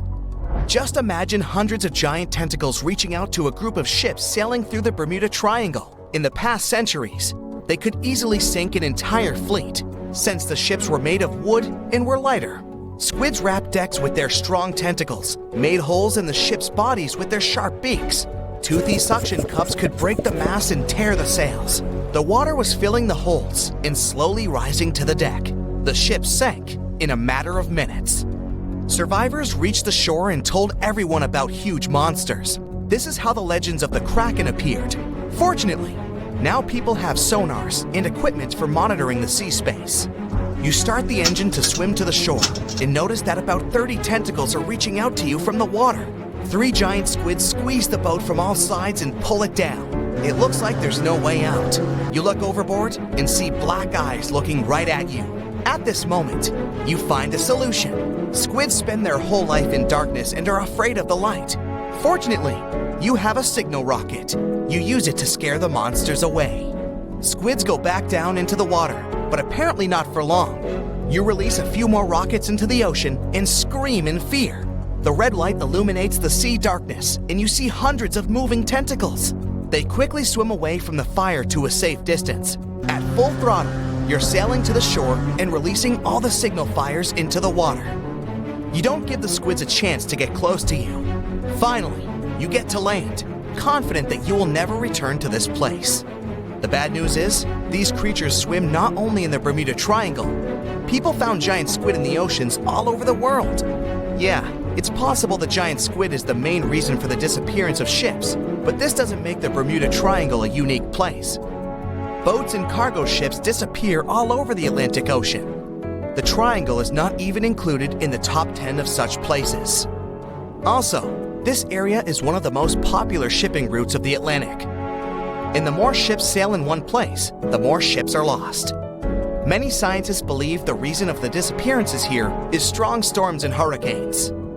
Bermuda is located in an area of high pressure, which diverts thunderstorms towards the triangle. The waves reach such sizes here that they can turn ships over. Thunder and frequent flashes of lightning disable planes. The Earth's magnetic field is weakened at the location of the triangle. This field works as a shield, which repels solar particles.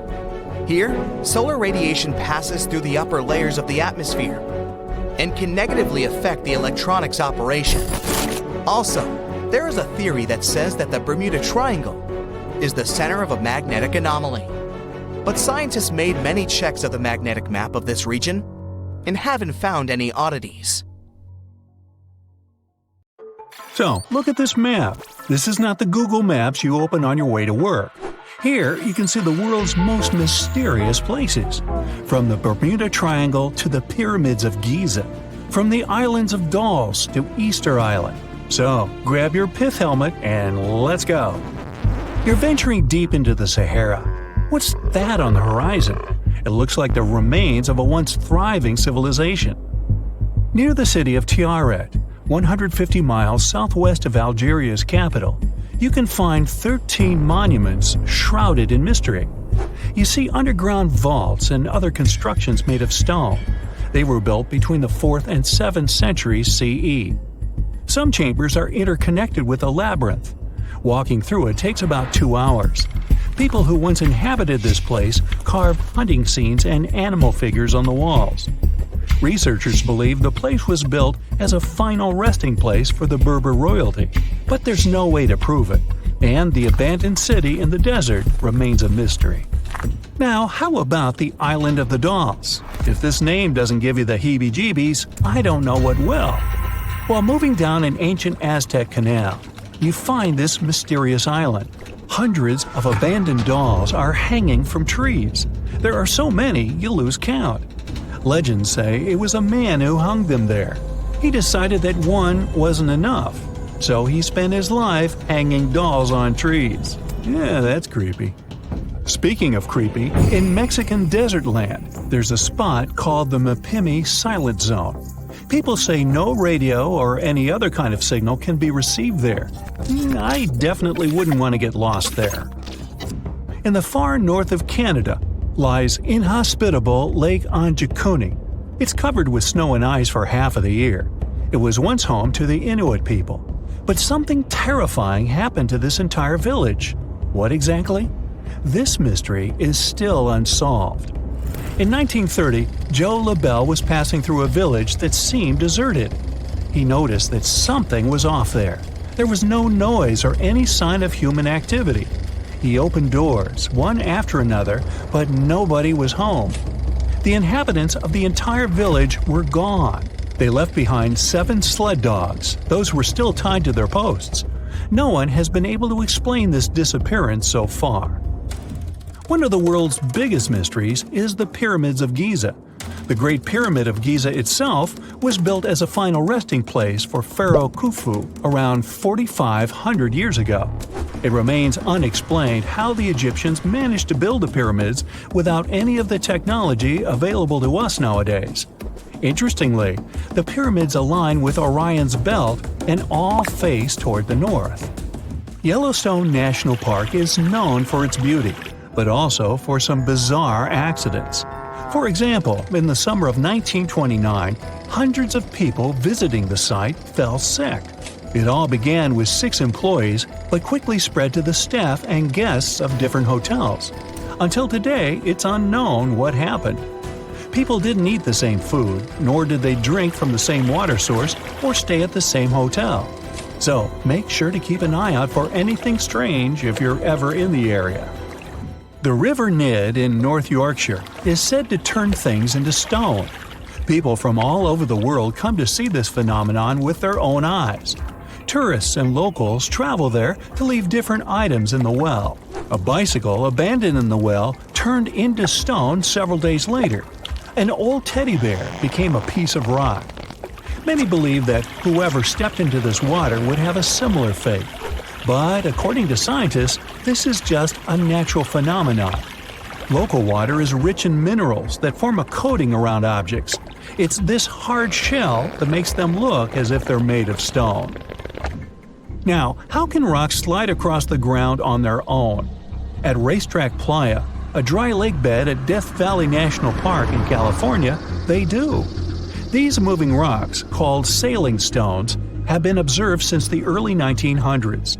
Locals believe that strong winds push them around.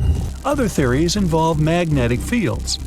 In 2014, researchers discovered that the rocks were actually pushed by melting panels of floating ice driven by winds. Way to go, science! The Bermuda Triangle is a world-known, notorious place.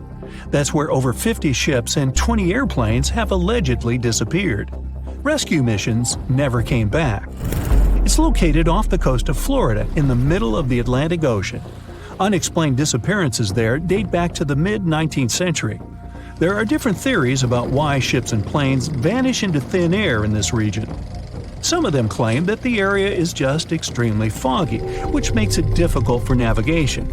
Another theory states that methane rising to the surface of the ocean can be the answer to this mystery, but no theory has been proven yet.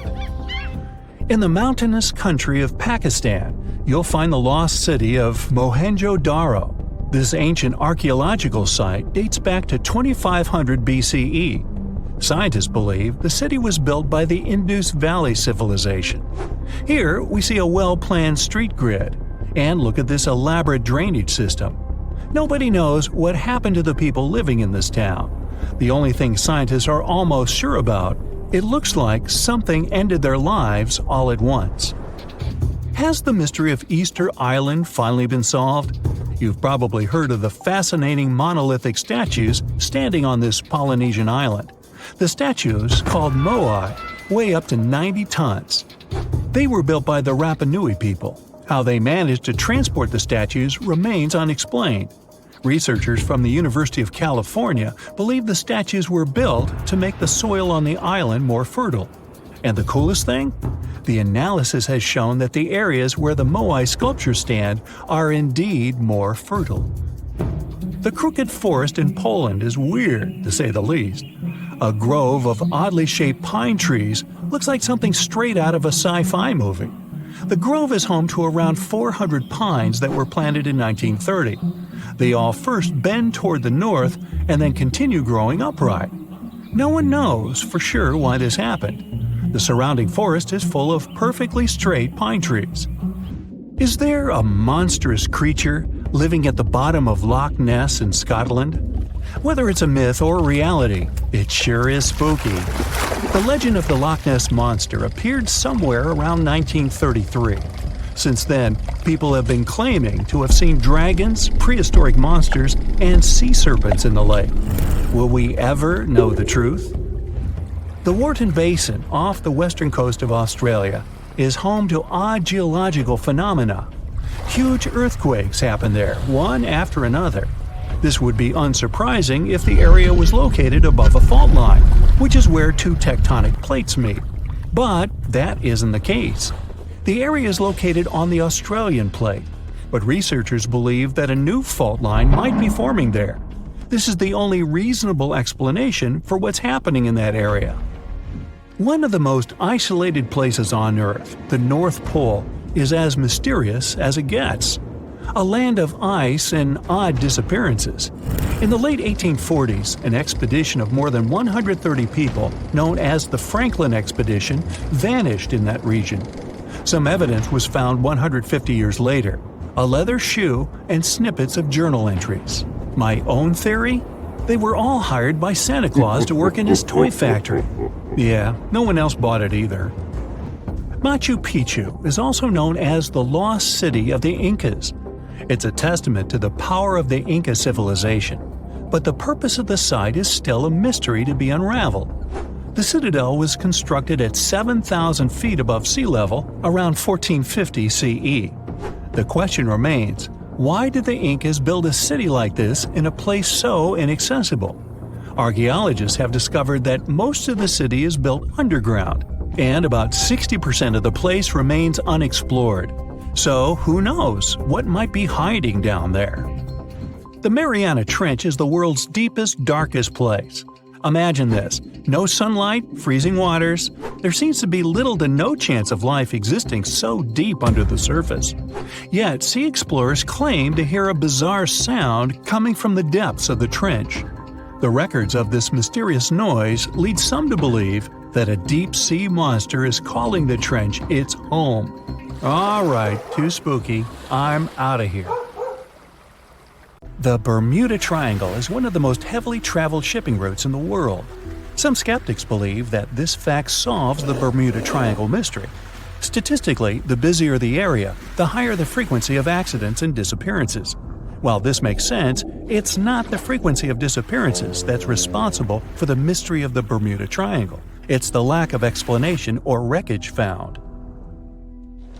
On his very first voyage to the New World in 1492, Christopher Columbus sailed through the Bermuda Triangle. Columbus reported that one night, when he was on the deck of the ship, he noticed a giant light appear in the distance, unlike anything he'd ever seen before. Columbus looked at his compass for direction, and it gave off erratic readings. You might have noticed that the Bermuda Triangle doesn't appear on any world map. This is because official institutions refuse to acknowledge that the area actually exists. No one exactly knows how many ships and planes have disappeared in the Bermuda Triangle. The rough estimate is 50 ships and 20 planes. Most of the time, the disappearances had no explanation and no wreckage has ever been left behind. When the TBF Avenger planes went missing, a massive search operation was conducted. Boats and planes searched the Bermuda Triangle for any signs of the aircraft. One of the boats searching was a PBM-5 Mariner airboat. The airboat took flight at 7:27 p.m. and called in a routine radio message 3 minutes later. Then, it was never heard from again. No trace was ever found of the rescue airboat or the 5 Avenger aircraft. A huge investigation was launched into the disappearance of all these vehicles, but nothing was ever discovered. The Bermuda Triangle is home to some pretty intense and unexpected weather. Storms build up quickly and unexpectedly, then disappear soon after. If you blink, you might miss it. This could explain why few distress signals are issued. Pilots and sailors never saw the weather coming. A popular theory suggests that rogue waves are responsible for the many disappearances. Rogue waves are called extreme storm waves by scientists. They occur when different weather patterns take place at the same time and cause large unexpected waves that reach up to 100 feet tall. Witnesses say that the waves look like giant walls of water. These waves could explain why ships go down fast and without leaving any trace. Just off the coast of Japan, you'll find the Bermuda Triangle of the Pacific Ocean. They call it the Devil's Triangle. Between 1950 and 1954, 9 ships disappeared in this area without leaving a trace. The ship Maru 5 was sent to investigate these unexplained disappearances when it also vanished. After this incident, the Japanese authorities labeled the area as a danger zone, and sailors were encouraged to avoid it. Some people blame all disasters on the extraterrestrial paranormal activity. Others suppose it's all about raging natural phenomena. Some scientists believe the cause of anomalies is the environmental changes. Also, there's a really high concentration of methane hydrates on the bottom of the ocean in the Pacific Bermuda area. This gas tends to set off, and when it happens, bubbles start forming on the surface of the water. These gas eruptions can interrupt the ability to float and can easily sink a ship. Because of this chemical reaction, there won't be even a trace left. Underwater volcanoes are said to be another possible explanation for the Japanese Dragon's Triangle. In fact, they can take down even small islands. Luckily, nobody lives there. It's a pretty common thing in this area that some of them disappear underwater and others appear out of the blue because of seismic activity.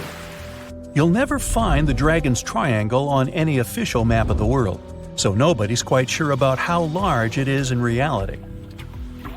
In July 2015, 2 teenagers disappeared after setting sail off the coast of Florida. There's some mystery about what the 2 teens were really getting up to. They told their parents that they were just going to fish, but they told their friends that they were crossing to the Bahamas. Shortly after they left, a line of thunderstorms moved towards the area, and the boys were never heard from again. A massive search was conducted, but sadly, nothing was found. 1 year later, the pair's boat was found off the coast of Bermuda with a broken iPhone and some personal effects left inside. One of the most popular and bizarre theories trying to solve the Bermuda Triangle mystery comes from Charles Berlitz. He insists that the area is home to the lost city of Atlantis. The missing ships and planes and malfunctioning equipment, according to him, were all caused by rays of energy let out by the special energy crystals that power Atlantis. While this sounds silly, Berlitz's theory was convincing enough that over 20 million people bought his book worldwide. Previously, the compass wouldn't work well in the Bermuda Triangle since the lines of the 2 poles coincided here, true north and magnetic north. But if you fall into this line, your compass will behave strangely. But the magnetic north is constantly shifting, and now it's far beyond the triangle. No legend says pirates of the last centuries operate in the Bermuda Triangle, or that the Flying Dutchman makes other ships disappear. A popular theory is that ships travel to the distant past or future through a time portal in the Bermuda Triangle. Fortunately, these are all myths. Just imagine hundreds of giant tentacles reaching out to a group of ships sailing through the Bermuda Triangle. In the past centuries, they could easily sink an entire fleet, since the ships were made of wood and were lighter. Squids wrapped decks with their strong tentacles, made holes in the ship's hulls with their sharp beaks. Toothy suction cups could break the masts and tear the sails. The water was filling the holds and slowly rising to the deck. The ship sank in a matter of minutes. Survivors reached the shore and told everyone about huge monsters. This is how the legends of the Kraken appeared. Fortunately, now people have sonars and equipment for monitoring the sea space. They say the main reason why this place is so enigmatic must be the magnetic fields that form this ominous triangle. Ocean floor is made of rocks containing a lot of magnetite. It's more like iron. Magnetic fields react to the high concentration of magnetite on the ocean floor, which may start a sort of conflict between the two. It can often lead to various weather anomalies and, as a result, navigation issues. And naturally, any changes in the ocean floor or the Earth's magnetic fields influence the Bermuda Triangle a lot. Magnetic fields tend to shift their position, so do tectonic plates and even the continents, even though we never notice it. The skies are usually very clear there, but back in 1883, some people witnessed abnormal things in the area. Some claim to have seen large blocks of ice falling from the skies, and the crew even managed to save one as hard proof. Seems like the Bermuda Triangle has an alternate not only on Earth, but even in space. Spacecraft usually don't disappear into thin air though, like there's no air. This anomalous area is really large and stretches right above the South Atlantic. It occupies the area from Chile to Zimbabwe and sits right at the point where Van Allen radiation belts are the closest to the surface of our planet. The Earth has two such belts, which come in handy trapping the particles that shoot in from the Sun. They do a great job protecting the Earth from radiation. The magnetic field there is lower, so it allows the Earth's radiation belt to come closer to the surface. Whenever a satellite passes by, it will be exposed to radiation, which might lead to serious damage. So, no satellite can take pictures of it. The South Atlantic anomaly is part of the Earth where natural radiation just flows out of control. Still, there is little evidence that all these triangles are really dangerous. Many believe the Bermuda Triangle itself has been proven time and again to be nothing but a work of fiction. In fact, some shipwrecks, such as the Ellen Austin, gained popularity in the middle of the 20th century, while nobody even thought of drawing a triangle in the Bermuda area before that. The mystery was popularized by science fiction writers and became a common myth, while no serious research proved it any more dangerous than other parts of the world's ocean. So, the crew of the Ellen Austin back in 1881 weren't even aware of the Bermuda Triangle back then, let alone afraid of it. What do you think?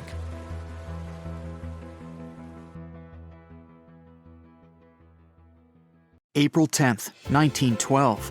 You're on the coast of the Atlantic Ocean, in a small port town. Hundreds of people, and you among them, are going to board the huge, majestic ship. It's 3 times as long as the Statue of Liberty is tall. The ship is considered the most advanced and unsinkable watercraft of its time. You can see hundreds of luxury cabin windows on its deck, and the Titanic inscription on the magnificent iron hull. This day, the famous superliner set off on its first and last voyage from Southampton to New York. But now, you'll see an alternate story. You can hear a crew member announcing the start of the Titanic's trip. The ship sails from Africa to Bermuda, and the cause of its catastrophe will not be an iceberg at all. For 4 days, Titanic sails through North Atlantic waters. The sun warms the ship so much that during the day, all the passengers sit inside the ship.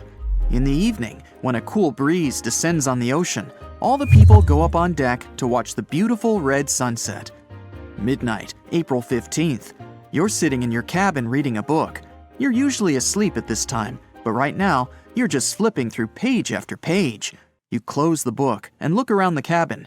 You feel like someone's watching you. You get up and break out into a cold sweat. An inexplicable feeling of anxiety permeates your body and causes goosebumps. You look out the cabin window where the ocean spray is banging the glass, but you can't see anything. There's a thick fog outside. You leave the cabin. In addition to you, several passengers also left their beds because of a heightened sense of danger. They greet you and ask what's wrong, but no one knows. You head to the stairs to go out on the deck to see the situation. At this point, the floor goes out from under your feet. A strong push makes you fall. A rumble reverberates through the Titanic. You get up and see more and more people going out from their cabins. You run up the stairs and meet a crew member. He doesn't tell you anything, but his eyes are wide with fear. You go up on deck and can hardly see anything. A thick, wet fog has settled over the ship. Several passengers are holding their heads as if they have a headache. You see the captain and ask him what happened. The captain admits that he has no idea where you are. You see a compass in his hand. The arrow turns in different directions. It's impossible to determine where exactly the ship is now. Interestingly, there was no such thing as the Bermuda Triangle before 1964. but the first reports of missing ships in this area date back to the middle of the 19th century. Another push. This time you've managed to stay on your feet. It felt like something big just hit the ship. You run to the railing at the edge of the deck and stare overboard. Through the white fog, you notice a huge shark fin. You haven't seen the full size of the shark, but from what you've seen, it must be as long as a train car. The shark swims away, but after a few seconds, you can see its fin again. It quickly approaches the ship and grabs the iron hull with its huge jaws. The deck is shaking. You can hear the grinding of metal. It seems this huge predator just made a hole in the hull. Only one creature on the planet can do this, the Megalodon. It's an ancient marine predator that measured almost 60 feet in length. Megalodon had no competition in the ocean. It was at the top of the food chain. It's believed the shark disappeared millions of years ago, but the ocean is only 5% explored.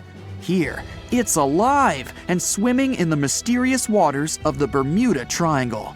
Everyone aboard the ship is panicking. People from the lower decks are running upstairs. The Titanic slowly sinks and tilts to the side. Everyone goes to the lifeboats, but no one dares to get in them while the huge ancient monster is around. The ship's bow submerges under the water. You stand on the left side of the deck and see the Megalodon bite off pieces of the iron hull. You shout to the people in the stern section that the Megalodon is busy and they have time to evacuate. The first rescue boats with passengers go down on the water. Some passengers just jump overboard. Fortunately, the water is much warmer than the place where the Titanic actually sank. You put on a life jacket and jump too. The Megalodon attacks the ship and drags it deeper into the water. The smell of the Titanic's kitchen must have attracted it. You find yourself among the ship's flotsam and lifeboats. The fog's finally rising. The starry sky and the moon illuminate the sea's surface. People help you to climb on board a rescue boat. Everyone tries to sail as far away from the sinking ship as possible. You see the huge shark swimming around the Titanic.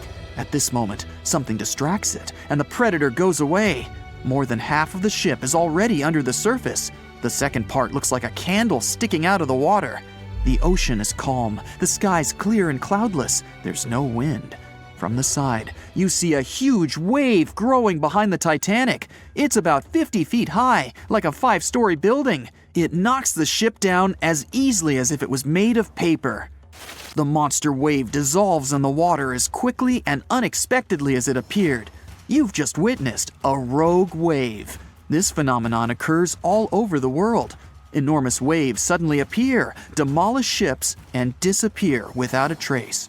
Scientists still can't determine their exact nature, but according to the most popular theory, these waves are formed by kinetic vampirism. Under certain natural conditions, waves accumulate and exchange kinetic energy. Among all the waves out there, there is one vampire wave that absorbs the energy of all the others. When a lot of energy is accumulated, a huge wave grows and splashes it all out. Some believe the frequent disappearance of ships in the Bermuda Triangle occurred because of rogue waves. The people on the boats calm down. Someone sends a flare into the sky. You look at the ocean and see the triangular fin of the Megalodon emerging from the water. It's the size of a sailboat, and it's coming your way. You row the oars as fast as you can. People are screaming and calling for help. There's no chance of escape. The legendary monster is getting closer and closer.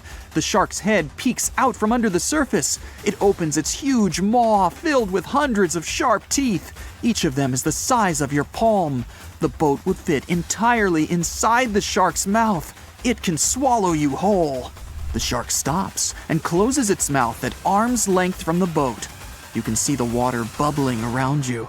From the ocean depths, several giant tentacles lash out and wrap around the Megalodon. They pull the shark down. You look over the side and see a purple glow with a black circle in the center. Someone on the boat notices it too. People start screaming, "It's looking at us!" a woman shouts. After a second, you get goosebumps, and a shiver runs through your entire body. This purple glow is something's eye, and the black circle is the pupil. The creature that is looking at you right now is so big that the boat seems like a grain of rice to it. It's the Kraken! The giant squid, an ancient monster that sank hundreds of ships, but whose existence has not been proven by anyone yet. Fortunately, the boat you're sitting in is too small to interest the Kraken. You can see its eye moving deeper away. Huge tentacles pull the struggling megalodon into the depths. An hour passes, and another big superliner arrives at the wreck of the Titanic. All the passengers are rescued. You look back at the calm sea, at the place where the Titanic recently sailed. You climb aboard the rescue ship and promise yourself never to go on a sea voyage again. In 1945, 5 TBF Avenger aircraft took flight for a routine training exercise around the Bermuda Triangle.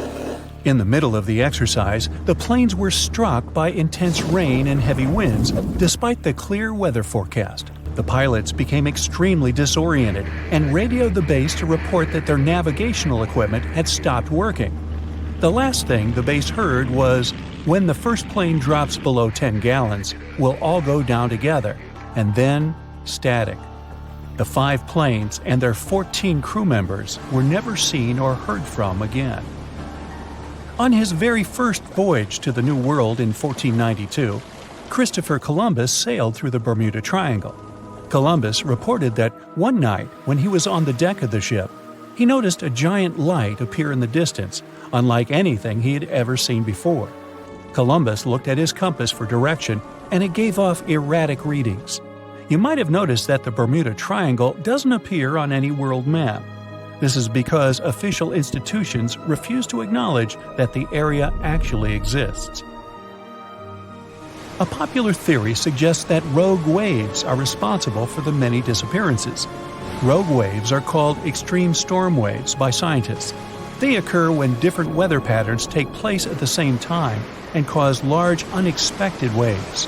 Witnesses say that the waves look like giant walls of water.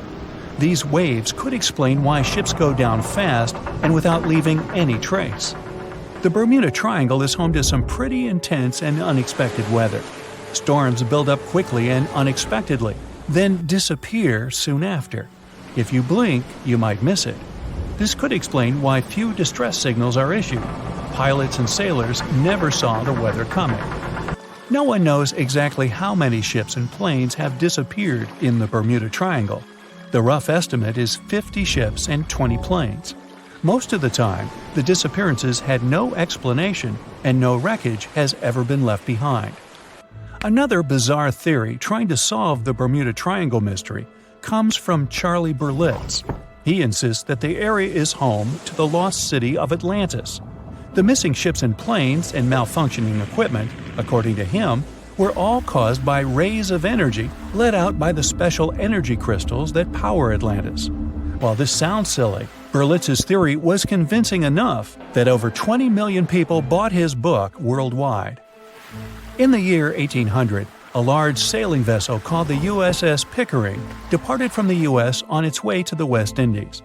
The ship sailed into the Bermuda Triangle along with its 90-man crew and was never heard from again. The USS Pickering was the first ever confirmed ship to vanish in the Bermuda Triangle. It's believed that the ship was taken out by a storm, but because no wreckage was ever found, we'll never know for sure. When the TBF Avenger planes went missing, a massive search operation was conducted. Boats and planes searched the Bermuda Triangle for any signs of the aircraft. One of the boats searching was a PBM-5 Mariner airboat. The airboat took flight at 7:27 p.m. and called in a routine radio message 3 minutes later. Then, it was never heard from again. No trace was ever found of the rescue airboat or the 5 Avenger aircraft. An enormous investigation was launched into the disappearance of all these vehicles, but nothing was ever discovered. This particular area of the ocean is one of the most heavily traveled shipping routes in the world. Some skeptics believe that this fact solves the mystery. Statistically, the busier the area, the higher the frequency of accidents and disappearances. While this makes sense, it's not the frequency of disappearances that's responsible for the mystery of the Bermuda Triangle. It's the lack of explanation or wreckage found. On the ocean floor, decomposing organisms let off large concentrations of methane gas that gets trapped under the water. This gas can build up until, boom, it ruptures. The gas surges up to the surface and erupts. If a ship was in the area of one of these ruptures, the water would become much less dense and cause the ship to sink rapidly and without warning. Scientists believe this could be the cause of the many disappearances in the Bermuda Triangle. While this theory makes a lot of sense, it doesn't seem too likely. The U.S. Geological Survey has stated that no large releases of gas are believed to have occurred in this area for the past 15,000 years. The ocean floor is made of rocks containing a lot of magnetite. It's more like iron. Magnetic fields react to high concentrations of magnetite on the ocean floor, which may start a sort of conflict between the two. It can often lead to various weather anomalies and, as a result, navigation issues. And, naturally, any changes in the ocean floor or the Earth's magnetic fields influence the Bermuda Triangle a lot. Since the magnetic field is constantly moving, it might be also taking the Bermuda Triangle with it. Now that people know where the triangle is, it's easy to avoid it. It supposedly moves eastward together with the magnetic poles, but scientists still can't answer where exactly it will be in a couple of years. Some people blame all the disasters on the extraterrestrial paranormal activity. Others suppose it's all about raging natural phenomena. There's another triangle in Lake Michigan. Just like the one near Bermuda, the Michigan Triangle got its shady reputation for some disappearances. The first recorded one dates back to 1679. A large vessel, one of the largest of that time, set out on an expedition. Yet, once it got in the sinister triangle, it never came back. Much later, an aircraft disappeared in this triangle. The skies are usually very clear there, but back in 1883, some people witnessed abnormal things in the area. Some claim to have seen large blocks of ice falling from the skies, and the crew even managed to save one as hard proof. Meanwhile, the Pacific Ocean Mystery Area is another sinister triangle. Off the south coast of Japan, not far away from Tokyo, there's a sea where plenty of ships met their doom, disappearing without a trace in these waters. They call it the Devil's Triangle. Some scientists believe the cause of anomalies is the environmental changes. Also, there's a really high concentration of methane hydrates on the bottom of the ocean in the Pacific Triangle area. You're deviating from your original course and sailing in the wrong direction. There's the Caribbean Sea near the triangle, peppered with small islands. The seafloor here isn't deep. The ship can get in shallow waters. And now the ship is stuck on a shoal, and you have no idea where you are. If this were the 21st century, the ship's captain would be able to reach the shore using GPS and other modern navigation. But the most interesting thing is that the compass would work correctly this time, since the magnetic North Pole hasn't already coincided with the true one for a long time in the territory of the Bermuda Triangle. The agonic line is somewhere far away from here. There are no problems with navigation now, but for some reason, this is where ships disappear. In fact, not just here. Throughout the Atlantic Ocean, there are places where many more ships were gone. The Bermuda Triangle is not even in the top 10 of such places. One of the main reasons why many ships are lost here is that one of the most popular shipping routes in the Atlantic passes through the Bermuda Triangle. And the more ships in one place, the more shipwrecks. Simple probability. Then, it just starts getting weird. Other theories say that there's a space-time rift in this region. Ships and planes fall into this rift and end up in the past or the future. But for some reason, there's not a single proof of this myth. There's no reason to think that the rift is hidden somewhere here. The base of an extraterrestrial civilization is located in the Bermuda Triangle. Visitors from other galaxies steal sea vessels along with the crew, so no one finds the wreckage of the ships. This is also a popular myth that has no scientific justification. The Kraken lives somewhere in the triangle. It's a huge squid that sinks ships and also is a legend that sailors tell each other. However, gigantic squids live in the depths of the ocean. They can grow to the size of half a train car, but no cases have ever been recorded where they sunk a large vessel. And in the area of the Bermuda Triangle, they have never ever been seen.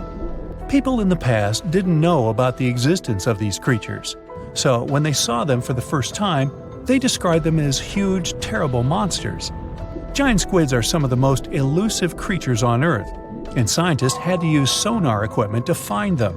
They don't like to leave the dark depths and are likely to be afraid of the sound of any ship. So, that should squash the squid as a suspect. If you draw up a map, trace a line connecting the island of Bermuda, Puerto Rico, Miami, and back to Bermuda, what do you get? The infamous triangle, known for swallowing thousands of ships and aircraft over the centuries. But there's a new mystery to this already enigmatic place. Something's lurking deep in the waters below, and it's leaving bizarre clues of its existence. Splash! Your submarine hits the water surface. You descend 100, 1,000, 2,000, 3,000 feet. It's getting darker. The sub's walls creak as the pressure grows.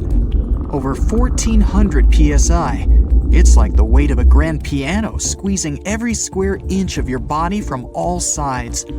You've made it to your destination. All that's left is to spot the beast. Just in time. Among the black void, you see a bright green glow off in the distance. It's getting closer. As it approaches, it gets bigger. This is it! The creature that's been leaving strange circular markings on fish, dolphins, whales, and even other sharks. Behold, the cookie cutter shark! Don't let its size fool you. It may be no longer than a bowling pin, but this creature is a parasite. It attaches itself to other marine animals using its neatly arranged, serrated teeth. With one bite, it fills its belly, detaches, and goes on about its day. Its mobile snack also swims away with its life. The only evidence of this rendezvous, a cookie-shaped mark on its body. Don't assume you're safe in your submarine. These bold little guys have been known to go after subs too. You decide not to risk the shark punching a hole in the only thing keeping you from being squished to a pulp by the surrounding water. You journey on to meet other bizarre creatures lurking in the Bermuda Triangle. At twice the depth, you'll find the dragonfish. Unlike other deep-water inhabitants, these things produce light in the infrared range. Blue and green is what other fish stick to. This gives the dragonfish a huge advantage. It provides itself with light that other marine dwellers just can't perceive. Things that want to eat the dragonfish can't detect this light, as well as the critters the dragonfish likes to feed on. A truly unique deep-sea dweller is the vampire squid. Neither vampire nor squid, or octopus, this thing is a unique species of its own. It has the largest eyes compared to body size of any animal on the entire planet. When the vampire squid feels threatened, it curls its arms up and around its body. Essentially, the thing turns itself inside out. Another animal to avoid down here is the terrifying bobbit worm. It buries itself in the seafloor, leaving a small part of its body out. It waits for dinner time with its pincer-like mouth parts open. What's on the menu? Other worms and fish that can be 7 times bigger than the bobbit. It uses its 5 antennas to sense when lunch is close enough to snap. In an instant, the worm launches forward and grabs its lunch with its mouth parts. It's not done yet. Once it's got its jaws locked onto its lunch, the worm injects it with venom and pulls it down into the burrow to feast. One of the deepest trenches in the Bermuda Triangle is the tongue of the ocean. This is also the secret breeding grounds of tiger sharks. You'll instantly recognize them thanks to those darker gray tiger stripes on their sides. They're the second largest predatory shark species after the great white. And with a big size comes a big appetite. Marine mammals, smaller sharks, stingrays, and green turtles are all on the menu. If you ever come face to face with a tiger shark, hopefully not, remember this: you can tell the fish's age by looking at its stripes. They fade over time, So the younger the shark, the more pronounced its stripes. There's plenty of zooplankton in the Bermuda Triangle. These are, usually, small organisms that are essential to the ocean's food chain. But get this, if nothing ate them and they were left to grow out of control, zooplankton would cover the entire world in layers and layers in just 4 months. Oh, and the largest type of zooplankton is the jellyfish. Jellyfish were around long before dinosaurs. You probably know your body is 60% water. A jellyfish is 95%. So if it gets washed onto the shore, after a few hours, most of its body just evaporates into the air. There's also a jellyfish that lives forever. The immortal jellyfish can revert itself back to its polyp stage and then grow again. Sounds like something from another planet, but it's no space jelly. Those do exist, by the way. Back in the 1990s, NASA raised jellyfish in space to see what zero gravity does to them. They were just fine living up there in the cosmos. When they came back down to Earth, though, they had trouble adjusting. The European eel hasn't been to space, but it is quite a globetrotter. It travels all the way from Europe to the Sargasso Sea, where the Bermuda Triangle is located. In the larval stage, it just drifts around the ocean for as long as 3 years sometimes. It's also the chameleon of the sea. Over the years, the European eel changes color, going from translucent to yellow to metallic silver. They're nocturnal and secretive, pretty much the ideal companion to have when you raid the fridge at midnight. A giant squid over half the length of a football field once washed up on a Florida beach. Researchers suspected this behemoth came from the Atlantic Ocean near the Bermuda Triangle. Giant squids are the longest invertebrates, meaning they have no backbone. They also have the biggest eyes on Earth, ever. They're as large as a soccer ball. Another creature found near the Bermuda Triangle is Sterer's cave shrimp. They were so good at keeping to themselves that no one knew these creatures even existed until 2011. Some female cave shrimps carry an impressive number of eggs along with them. Scientists discovered one female had around 2,000 eggs attached to her body. The Bermuda petrel is the national bird of, yes, you guessed it, Bermuda. It's the second rarest seabird on the planet. In fact, people thought it was extinct until 1951, when they spotted a few on the island. It has an eerie cry that'll send shivers down your spine. The Nassau grouper can only be found on the coasts of South Florida. This fish lies in wait and ambushes its lunch of other fish, crabs, and lobsters. It's sort of like a vacuum cleaner because it inhales its food through its huge mouth. The fish has a cool defense mechanism too. Like the chameleon, it changes color when it feels it's in danger. Sometimes it takes on a lighter or darker shade of its own color to blend in with the environment. So, you may spot a Nassau grouper, or you may not. If you happen to visit the Bermuda Triangle, you'll probably see a hammerhead shark. They use that iconic hammer-shaped head to pin their lunch, stingrays, onto the ocean floor. The shape of their head also gives them better vision. They can see almost 360 degrees all around, above and below them. Well, save for one blind spot right in front of their nose. The hawksbill sea turtle may not look intimidating, but this guy will eat anything it can get its bird-like beak around. Sea sponges, algae, and even venomous jellyfish. A lot of the stuff on their menu is inedible for most, but their body fat can absorb the venom and toxins, so they go unscathed. The Bermuda Triangle is also home to green glowworms. They're not really worms, but larvae. They produce that bright light from an organ near their tail. This light makes smaller creatures come toward them, making it easy for them to catch their lunch. Most of the time, they look pretty ordinary, but they have an oddly fixed schedule. Every third night after the full moon during the summer, at an exact time, the glowworm lights up. But back to more nightmarish creatures of the Bermuda Triangle. There's the goblin shark, known as a living fossil because it's the only one left of its animal family. It's only about the length of your forearm and looks like nothing special. But watch closely as its lunch gets too close. Boom! The shark's jaw shoots out of its mouth and grabs onto the unlucky creature. Once the teeth have locked in, the jaw goes right back in the shark's mouth. And yes, you share the planet with this thing.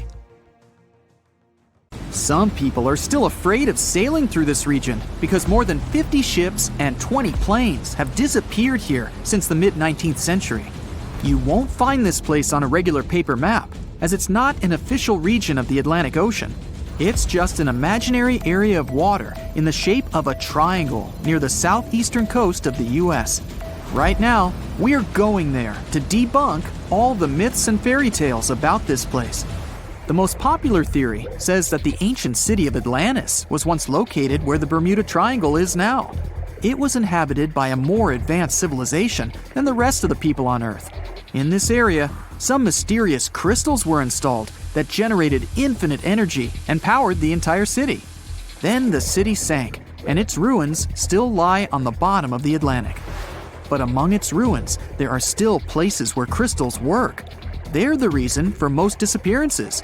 Crystals randomly release beams of energy towards the surface and disable the electronics of planes and ships. There are no facts to support this theory.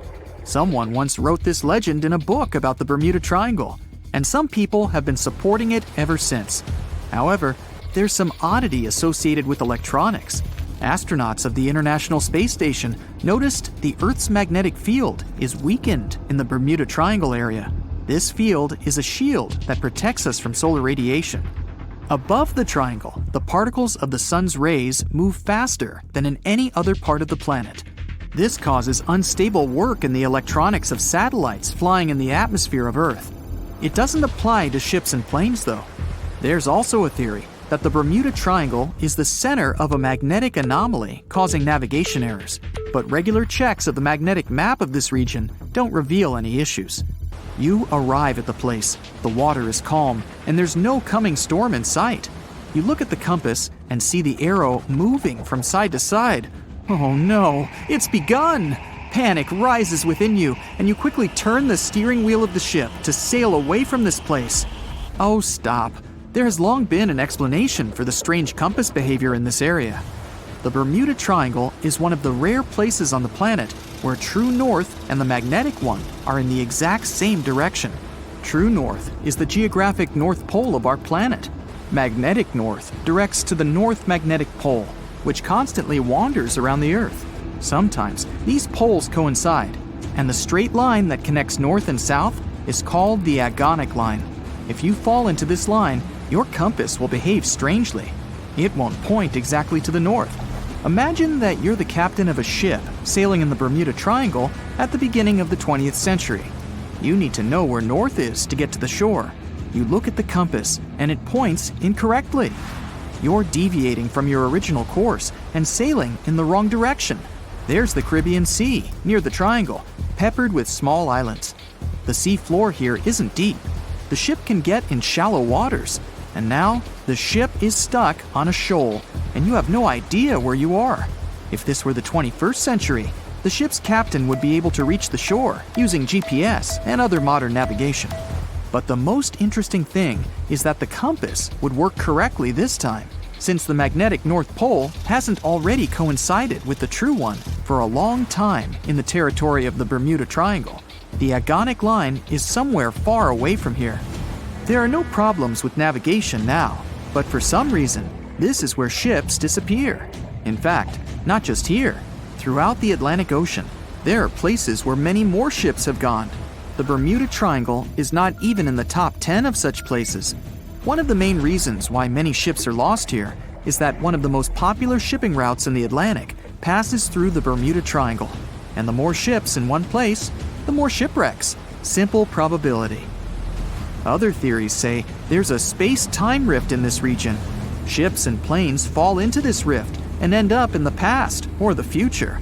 But for some reason, there's not a single proof of this myth. There's no reason to think that the rift is hidden somewhere here. The base of an extraterrestrial civilization is located in the Bermuda Triangle. Visitors from other galaxies steal sea vessels along with the crew, so no one finds the wreckage of the ships. This is also a popular myth that has no scientific justification. Sunken ships are not found here, as there's one of the deepest trenches in the world. Any sinking ship will sink to a depth of about 19,000 feet. The enormous pressure and distance makes it difficult to find the ships. Also, the Puerto Rico Trench is nearby. In some spots, it's as deep as 27,500 feet. The Kraken lives somewhere in the triangle. It's a huge squid that sinks ships and is also a legend that sailors tell each other. However, gigantic squids live in the depths of the ocean. They can grow to the size of half a train car, but no cases have been recorded where they have sunk a large vessel. And in the area of the Bermuda Triangle, they've never even been seen. People in the past didn't know about the existence of these creatures, so when they saw them for the first time, they described them as huge, terrible monsters. Giant squids are some of the most elusive creatures on Earth, and scientists had to use sonar equipment to find them.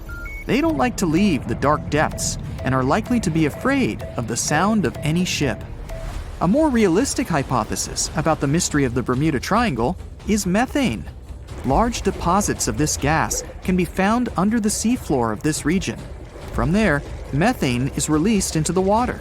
It takes the form of huge bubbles that quickly rise to the surface. Then, the gas makes the water almost boil, creating waves that sink ships. The theory is quite realistic, but numerous studies still haven't confirmed the presence of an increased concentration of methane in the region. Last time this phenomenon occurred was 15,000 years ago. Another credible theory implies the appearance of rogue waves. Imagine a clear, calm sea without wind. Suddenly, you hear a loud hum. In just a few seconds, a huge wave, 100 feet tall, appears from the calm surface and falls on your ship. Some scientists believe rogue waves are created by a surface sea current colliding with a strong headwind. There's a version claiming the wave is born because of the collision of warm and cold currents. But the most interesting theory says the waves are formed by kinetic vampirism. Under certain natural conditions, waves can exchange kinetic energy. And among all the waves, there will be one, the vampire, that gets the energy of all the others. When it accumulates enough energy, the vampire wave spills it out.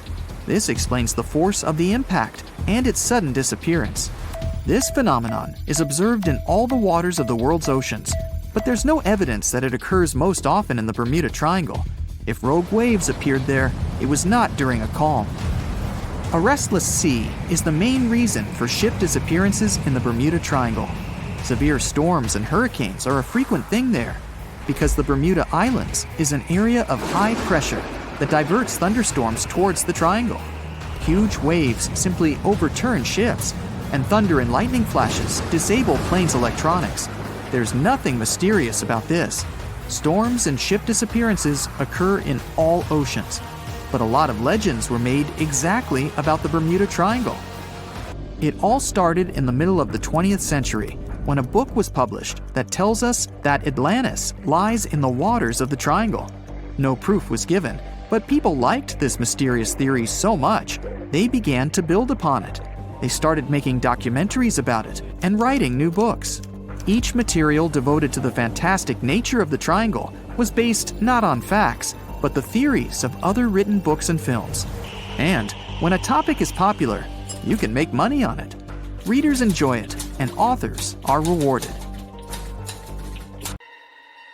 Ships and planes disappearing without a trace. Passengers never seen or heard from again. Reports of strange lights in the sky.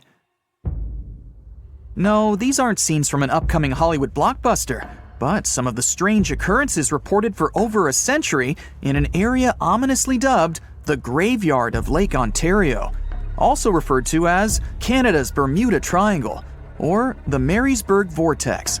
It stretches across a portion of Lake Ontario from Kingston to Prince Edward County in Canada, and down to Oswego, New York in the US. The tales about this area can be as chilling as the frigid lake water on which they took place.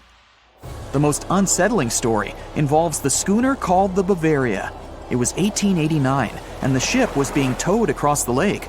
Rough waters severed the tow rope, and the Bavaria floated away. Luckily, the schooner was later found safe and fully intact. But there was one thing missing: the crew! Not a single person was found on board. What makes the story even more bizarre is that the dinner table was set. A loaf of bread was discovered, freshly baked, and the captain's money and his papers were fully accounted for. There was even a pet canary happily chirping away as if nothing was amiss. What happened to the crew? We may never know. And this was not a unique incident. Just over a decade later, in 1900, 3 ships, the Annie Minnis, the Picton, and the Acacia, were sailing across the lake. But only 2 would make it to their final destination. The third one, the Picton, was speeding ahead of the others when it simply vanished. According to a cook on the Annie Minnis, "We were well out into the lake and making good time when all of a sudden we saw the Picton's topsails coming off, and then her lower sails settled, and then, while we stood and watched, the Picton just disappeared." It's possible that the ship sank, as there was some wreckage later seen in the water, but the ship itself was never found, and none of its crew ever located. A few weeks later, a bottle with a note inside was discovered in Sackett's Harbor, New York. The note was from Captain Sidley of the Picton. "Have lashed Vesey to me with heaving line, so that we will be found together." Vesey was the captain's 12-year-old son. The note creates more questions than answers. If the witnesses were correct, the ship's disappearance was quite quick. When did Captain Sidley know he was in danger? Why not signal for help if he had any warning? And when did he have time to write a note, bottle it, and tie himself to his son? It truly is a mystery. And it was not just ships that ran afoul of the strange forces in the area. Planes also struggled to make it through in one piece. In 1975, Ron Scott flew out from the Picton Airport in his Cessna 172. As he entered the Marysburg Vortex, his plane banked to the side. For several seconds, he was unable to right the plane, but once he did, the same force banked him to the other side. Again, he was stuck there for a few seconds, unable to control his plane. A skilled pilot, he had never experienced anything like it before. He was certainly luckier than Royal Canadian Air Force pilot Barry Allen Newman. Newman was at the same spot back in 1952, when he lost control of his jet and crashed into the lake. To this day, his body has not been found.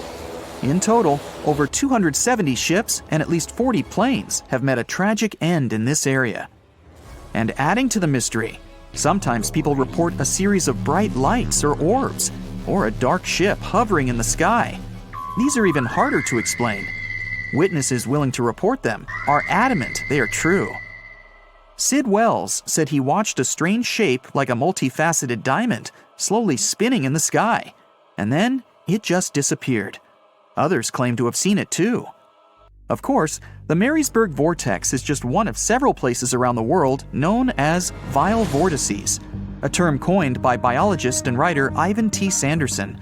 He discovered 12 other equally spaced areas on the surface of Earth where funny things happen. The best known of these, of course, is the dreaded Bermuda Triangle. Situated in the Atlantic Ocean between Bermuda, Florida, and Puerto Rico, it has been blamed for the disappearance of thousands of people. They went in, on boats or in planes, but they never came out. Even the explorer Christopher Columbus experienced the mystery of the Bermuda Triangle during his first voyage to America in 1492. He said the compasses pointed in the wrong direction, the sea levels seemed to change dramatically, and he even spotted strange lights in the sky. In 1918, the USS Cyclops, which was one of the US Navy's biggest fuel ships, disappeared there. Since the 309 crew members were declared lost at sea when the Cyclops vanished, it's seen as the largest loss of life in the history of the US Navy in a single incident. At the time, the weather was good. The one message sent that day from the ship indicated no issues or concerns, and a distress signal was never sent. A thorough naval investigation followed. Its conclusion? Many theories have been advanced, but none that satisfactorily accounts for the ship's disappearance. In other words, the investigators were stumped. There's also the Dragon's Triangle, located in the Pacific Ocean. The most disturbing story involves a group of Japanese vessels that disappeared in the 1950s. When researchers were sent to investigate what happened, they too disappeared. In each case, it's impossible to truly know what occurred, and it's easy to get caught up in stories of giant sea monsters lurking beneath the waves. Who doesn't like a good scare? And Sanderson was willing to accept the possibility of such stories being true. He believed the vile vortices that he studied could be explained by anything from a wrinkle in the space-time continuum to magnetic abnormalities to underwater people. Of course, Sanderson was not only a huge fan of strange places, he also wrote about strange creatures like Bigfoot and the Loch Ness Monster. His skills as an impartial scientist are questionable though. In 1948, he claimed that some three-toed footprints found at Clearwater Beach in Florida were proof of 15-foot-tall penguins, arguing that they were impossible to fake. In 1988, Tony Singerini revealed that he and his friend, attaching some cast-iron feet to his high-top sneakers, were behind the giant penguin hoax.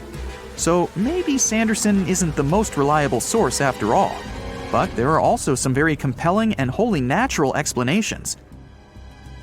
Let's look specifically at the Marysburg Vortex. It's entirely possible that ships like the Bavaria and the Picton were done in by a mix of bad luck and bad weather. Unsettled weather is certainly not uncommon on Lake Ontario, and flash storms on the open water can prove dangerous to the most skilled sailor. And even today, with advances in weather forecasting, we get it wrong all the time. Back then, there was no way to predict that a storm was just around the corner. And the weather was just one issue. Historian Mark Seguin said that the area was always known to be dangerous, as the lake bed quickly becomes shallow along the eastern shore. There are also small rocky islands and shoals scattered throughout the area, making sailing a risky venture, especially for larger vessels or those weighed down by heavy cargo. By the mid-20th century, modern weather forecasting and improved shipbuilding alleviated most of the hazards of the Great Lakes shipping, resulting in fewer losses. The last major shipwreck in any of the Great Lakes was that of the SS Edmund Fitzgerald, which sank off the coast of Lake Superior in 1975, with 29 crew members going down with it. It seems the vortex is no match for human progress. And as for lights or images in the sky, in most cases, it's the result of an interesting phenomenon called thermal or temperature inversion. When this happens, a layer of warm air becomes trapped under cold air. This can result in mirages or reflections. So, a light on the ground that is miles away can be reflected in the sky, giving the impression of a flying object.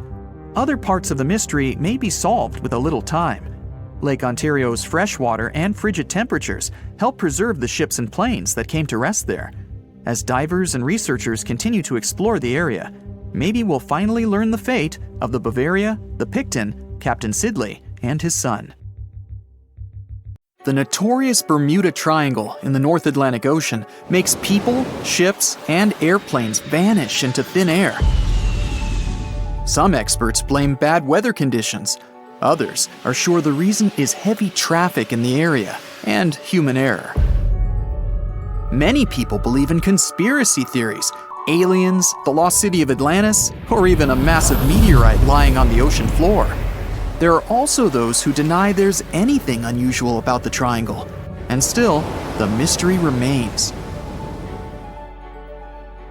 But few people know that the South Atlantic Ocean has an enigma of its own. Well, not the ocean itself, but a patch of space above this area. It's dubbed the Bermuda Triangle of space, or the South Atlantic Anomaly. There, Earth's protection against solar radiation is much weaker than anywhere else. When spacecraft get into this region, all kinds of serious problems occur to them. For example, their equipment can fail or break down out of the blue. When NASA was launching its $2.5 billion Perseverance rover in July 2020, the space agency planners had to do their best to avoid the Space Bermuda Triangle. Otherwise, it could have easily wreaked havoc on the spacecraft headed for Mars. This bizarre region stretches from Zimbabwe to Chile. The anomaly itself seems to be connected with one of the two Van Allen radiation belts. These belts are zones of intense radiation that comes from the solar wind. Charged particles get caught by our planet's magnetic field. They form two rings that surround Earth, stretching from 400 to 36,000 miles above the surface. The inner Van Allen belt is made up of mostly protons, while the outer is mainly electrons. By trapping the particles, the two belts protect you and our planet from getting harmed by solar radiation. The South Atlantic anomaly lies in the region where the inner Van Allen belt comes very close to the planet's surface. In this place, Earth's magnetic field is especially weak. Nothing prevents cosmic rays from reaching as far as a mere 120 miles above the surface. The more solar radiation, the more high-energy particles gather over the South Atlantic Ocean. The problem is that this radiation hotspot sits so low that many satellites have to travel through it while following their orbits. There, they get bombarded by protons at a speed of 18,000 hits per square inch per second. No wonder it affects all the electronic systems on board the spacecraft. For example, the Hubble telescope passes through the space Bermuda Triangle more than 10 times a day, and it can't collect information when it's in that region. If the equipment isn't put into safe mode, all spacecraft systems can fail. Plus, the more complicated electronics become, the more problems occur in the area of the South Atlantic anomaly, and the more costly the damage is. The SpaceX CRS-1 Dragon spacecraft almost went out of control in October 2012. Attached to the International Space Station, it had serious problems while passing through the magnetic anomaly. Luckily, those issues were short-lived. In March 2016, the Japan Aerospace Exploration Agency lost contact with its satellite Hitomi. It was launched about a month before to study processes happening in the universe. Later, it was found out that the spacecraft had broken into pieces and crashed down to Earth. One of the motion sensors reported that the satellite was rotating, but in reality, it was stable. When the control system tried to prevent the unwanted and non-existent spin, the spacecraft fell to pieces. This accident cost almost $280 million and 3 years of preparation. But returning to the Earth's magnetic field, why is it weaker above the South Atlantic Ocean? Rather than being a perfect sphere, our planet bulges in the middle. If you measured Earth's diameter at the equator, it would be 27 miles wider than the pole-to-pole one. In the areas where there's a dip, charged particles from space can get closer to our planet's surface. The magnetic field is created when liquid metals flow in our planet's outer core. This generates electric currents and also gives Earth its south and north poles. But these poles aren't constant because our planet's magnetic field is constantly shifting. Sometimes it's getting weaker, and at other times, it's growing stronger. Right now, the Earth's magnetic field is weakening. This process started more than 1,000 years ago. Scientists don't deny that one day, Earth's magnetic poles might flip. Then, the North Pole will become the South, and vice versa. Such a phenomenon has been happening all the way throughout the history of our planet. The last time, it occurred around 780,000 years ago. Experts are still unsure if such a flip is going to happen this time. After all, it's not an instant change. This long process can even reverse all of a sudden. Something like that happened 40,000 years ago. At that time, Earth was really close to renaming its north magnetic pole to the south. But that brisk event turned out to be not a full reversal. While scientists were trying to figure out how long the South Atlantic anomaly had been around, they made a curious geological discovery. It showed what our planet's magnetic field looked like several thousand years ago. The Bantu people were a tribe of ancient Africans who lived about 1,000 years ago in the region of the Limpopo River Valley. Nowadays, this area is inside the South Atlantic anomaly. Bantu people had an odd ritual. during droughts, they burned their own clay huts. They hoped such a sacrifice would make it rain.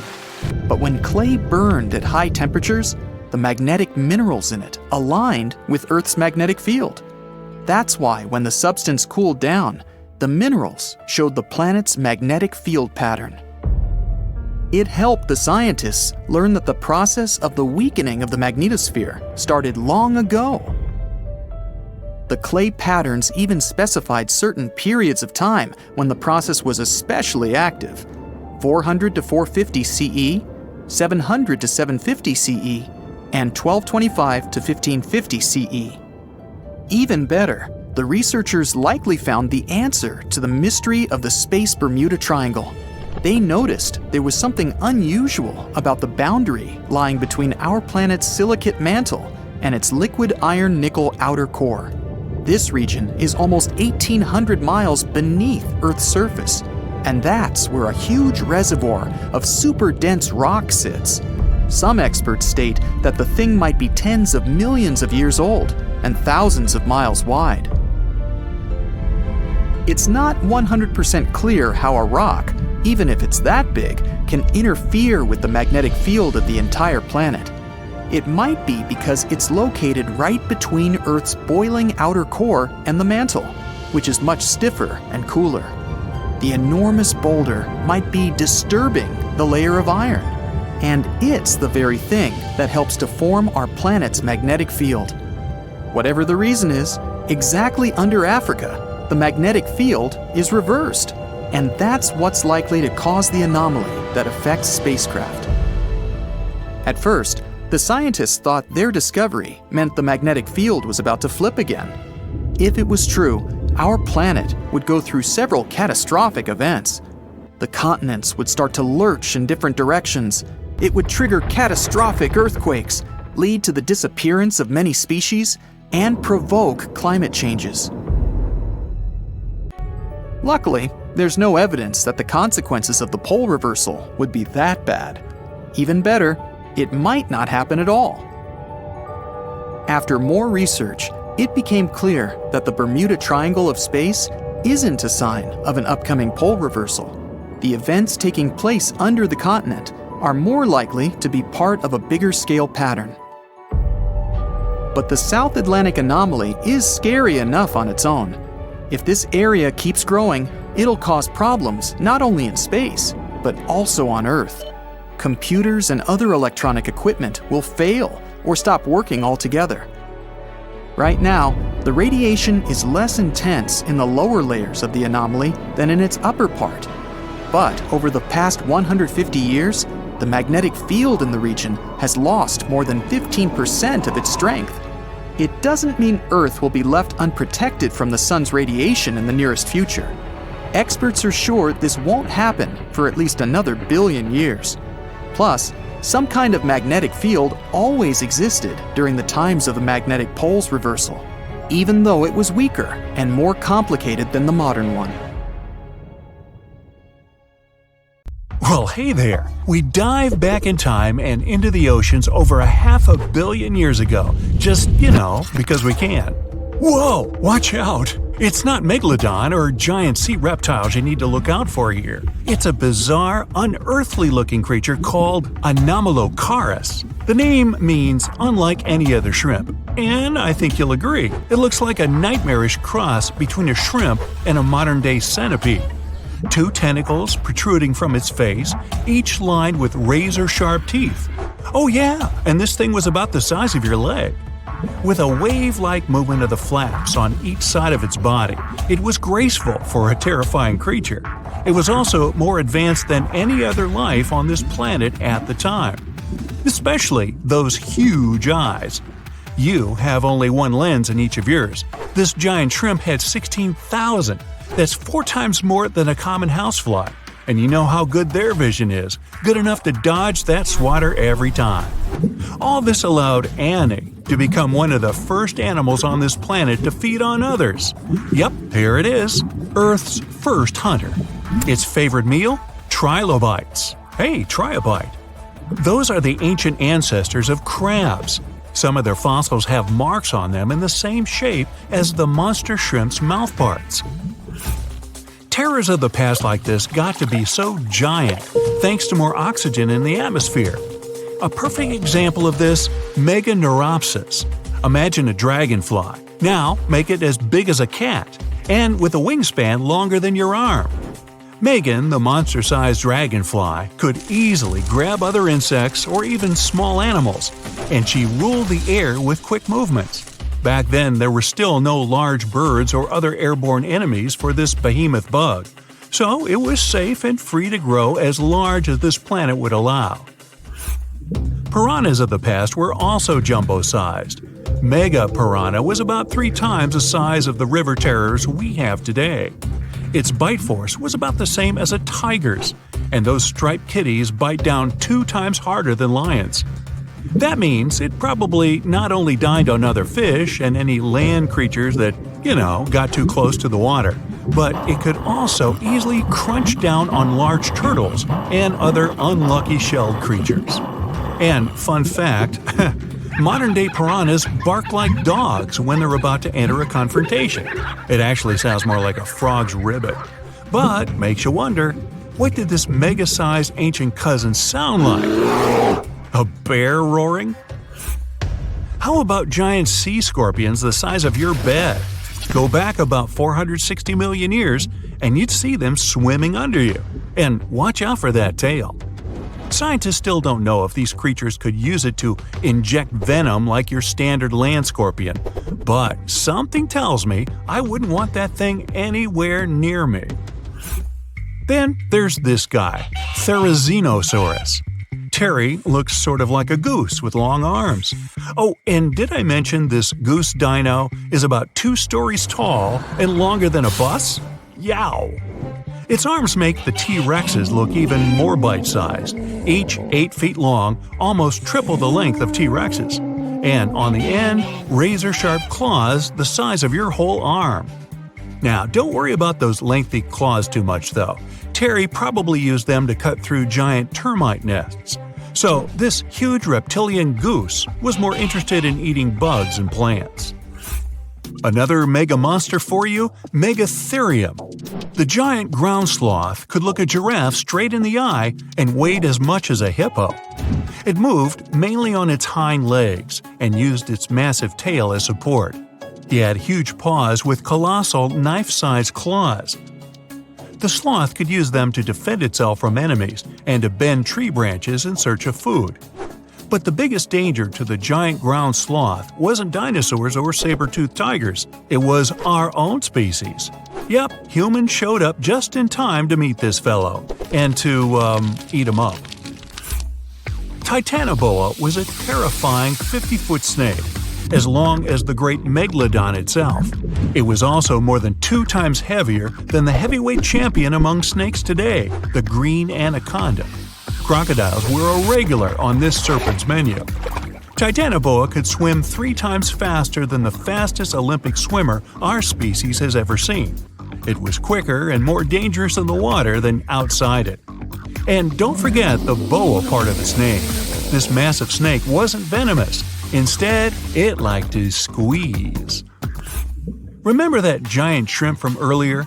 Well, Opabenia looks like its teeny-tiny finger-sized cousin. And instead of 2 toothy tentacles, this thing had a vacuum hose coming out of its face. On the end of that trunk, what looks like a single crab claw. Add 5 eyes and a mouth under its head, and you've got a recipe for something not of this planet. Only it is. This creature used its trunk like an elephant does.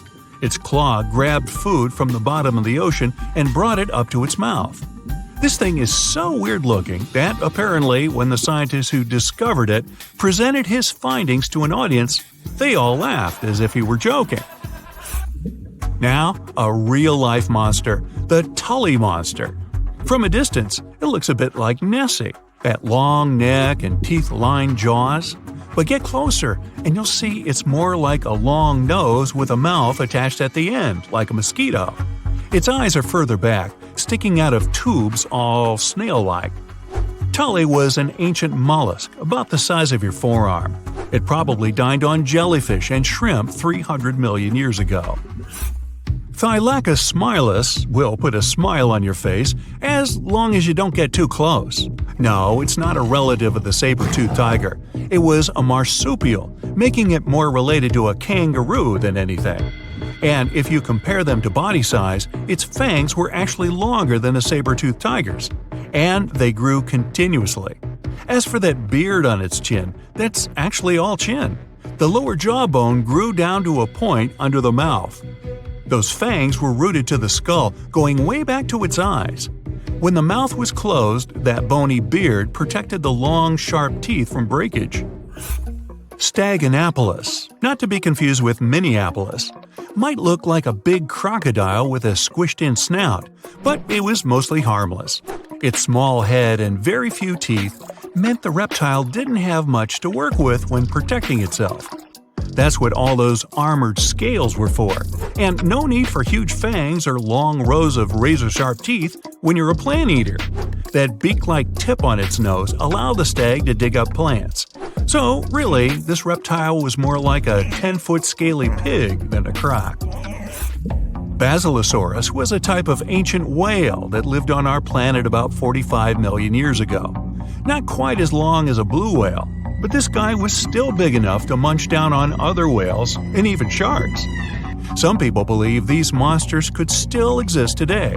Eyewitnesses claim to have seen a giant sea dragon, and Basilosaurus fits the description. Plus, 90% of our oceans are unexplored. There's plenty of space to hide a sea monster. But scientists haven't found any fossils of this ancient whale younger than 3.7 million years. So, this myth is busted. Stegosaurus is one of the most recognizable dinosaurs that ever lived. It can easily be distinguished by those huge spikes on its tail and the bony plates on its back.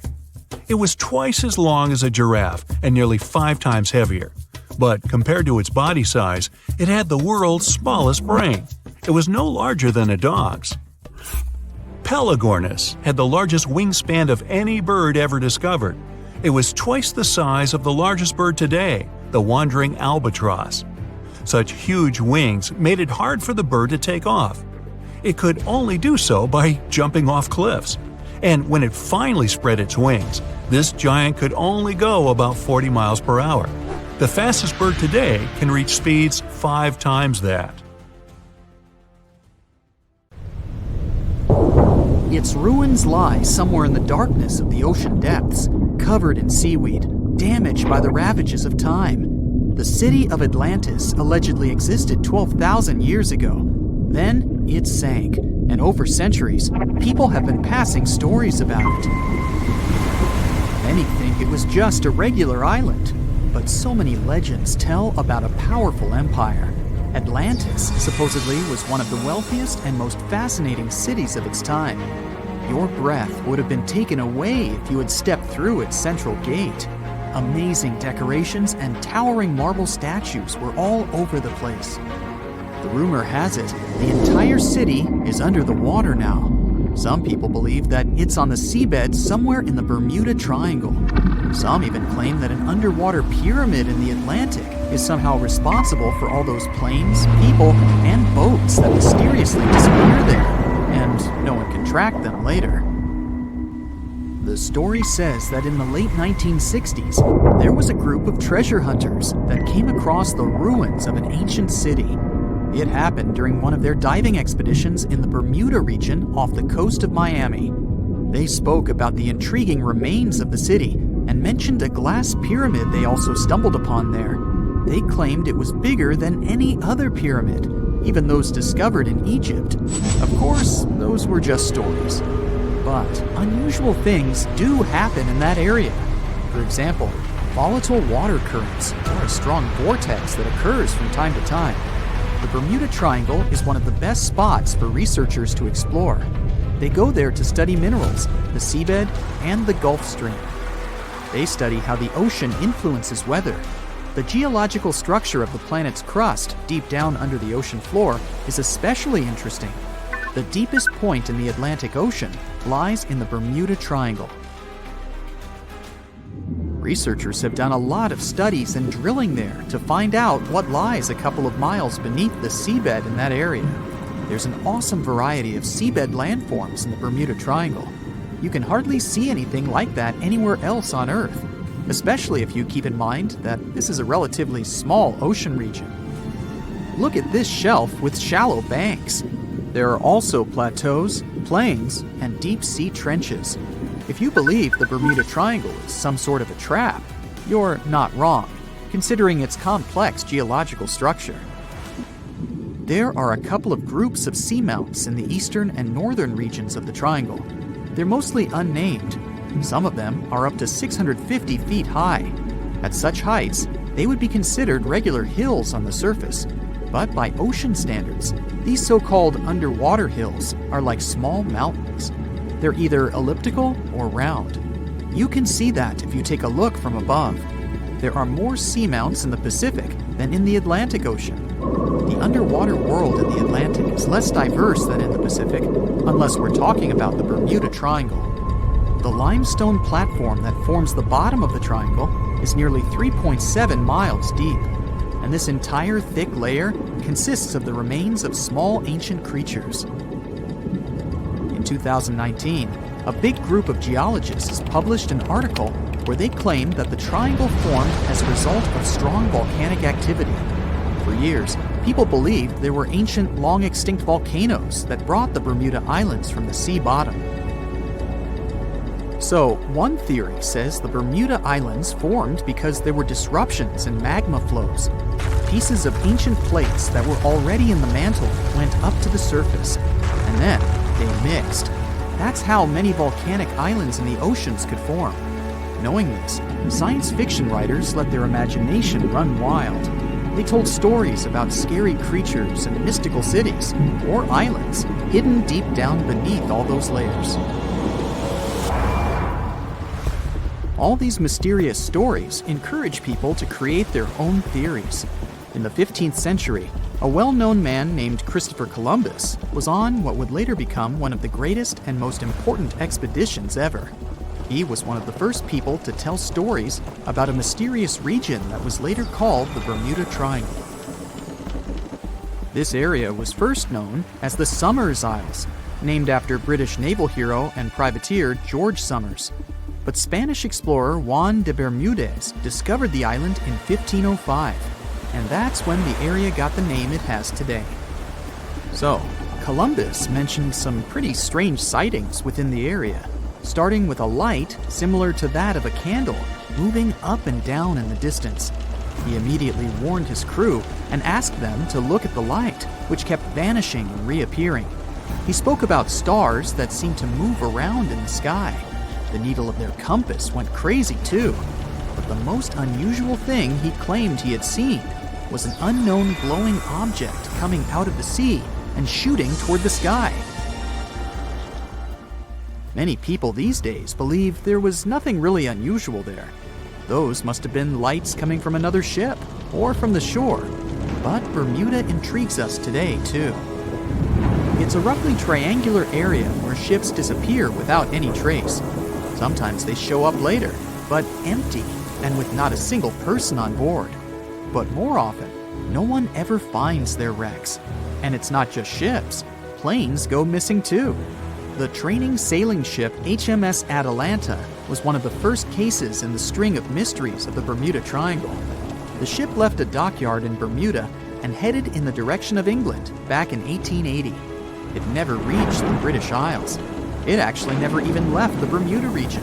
It just went missing, and no one ever found any trace of it. Some said the ship disappeared because of a powerful storm they came across on their route. The crew members probably didn't have enough experience to handle such a situation. Back then, everyone wanted to know what had happened to the ship. How could it just disappear like that? It made headlines. People were coming up with all kinds of possible theories about what could have happened. The story continued with the coal carrier Cyclops. In 1918, it sailed off the island of Barbados, and after a couple of days, the situation repeated. The ship disappeared without a trace, along with more than 300 people on board. 3 years later, in 1921, a Coast Guard on the Diamond Shoals near Cape Hatteras, North Carolina, discovered a massive commercial ship that ran aground. The Guard was prepared to help people in trouble, but they had no one to save. The ship was empty.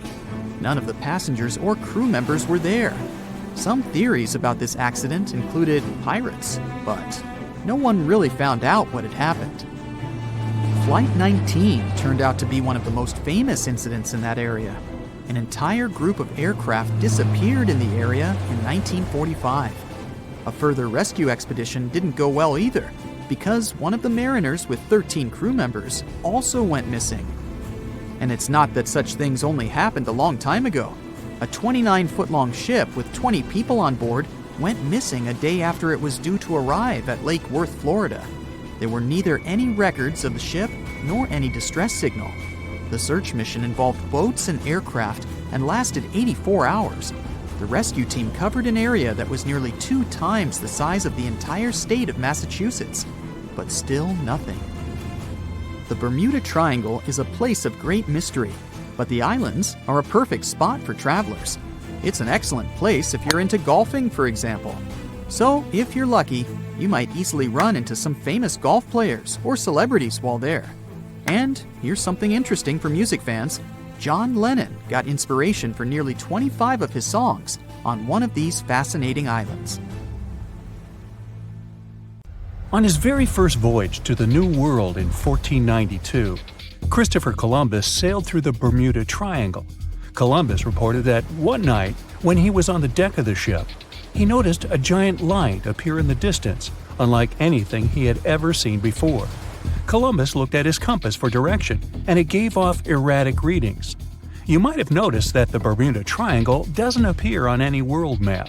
This is because official institutions refuse to acknowledge that the area actually exists. As you probably know, the Bermuda Triangle is situated near the Bahama Islands. There's a strange structure around the bottom of the islands. The bottom of the ocean here is inconsistent. Every now and then, some otherwise sandy floor is replaced by giant dark holes, like a living place for some giant eel. The most common problem with those caverns, named blue holes, is that sometimes tidal waves can make them produce vortices and whirlpools. Experienced divers say that they're like waterfalls in the middle of the sea.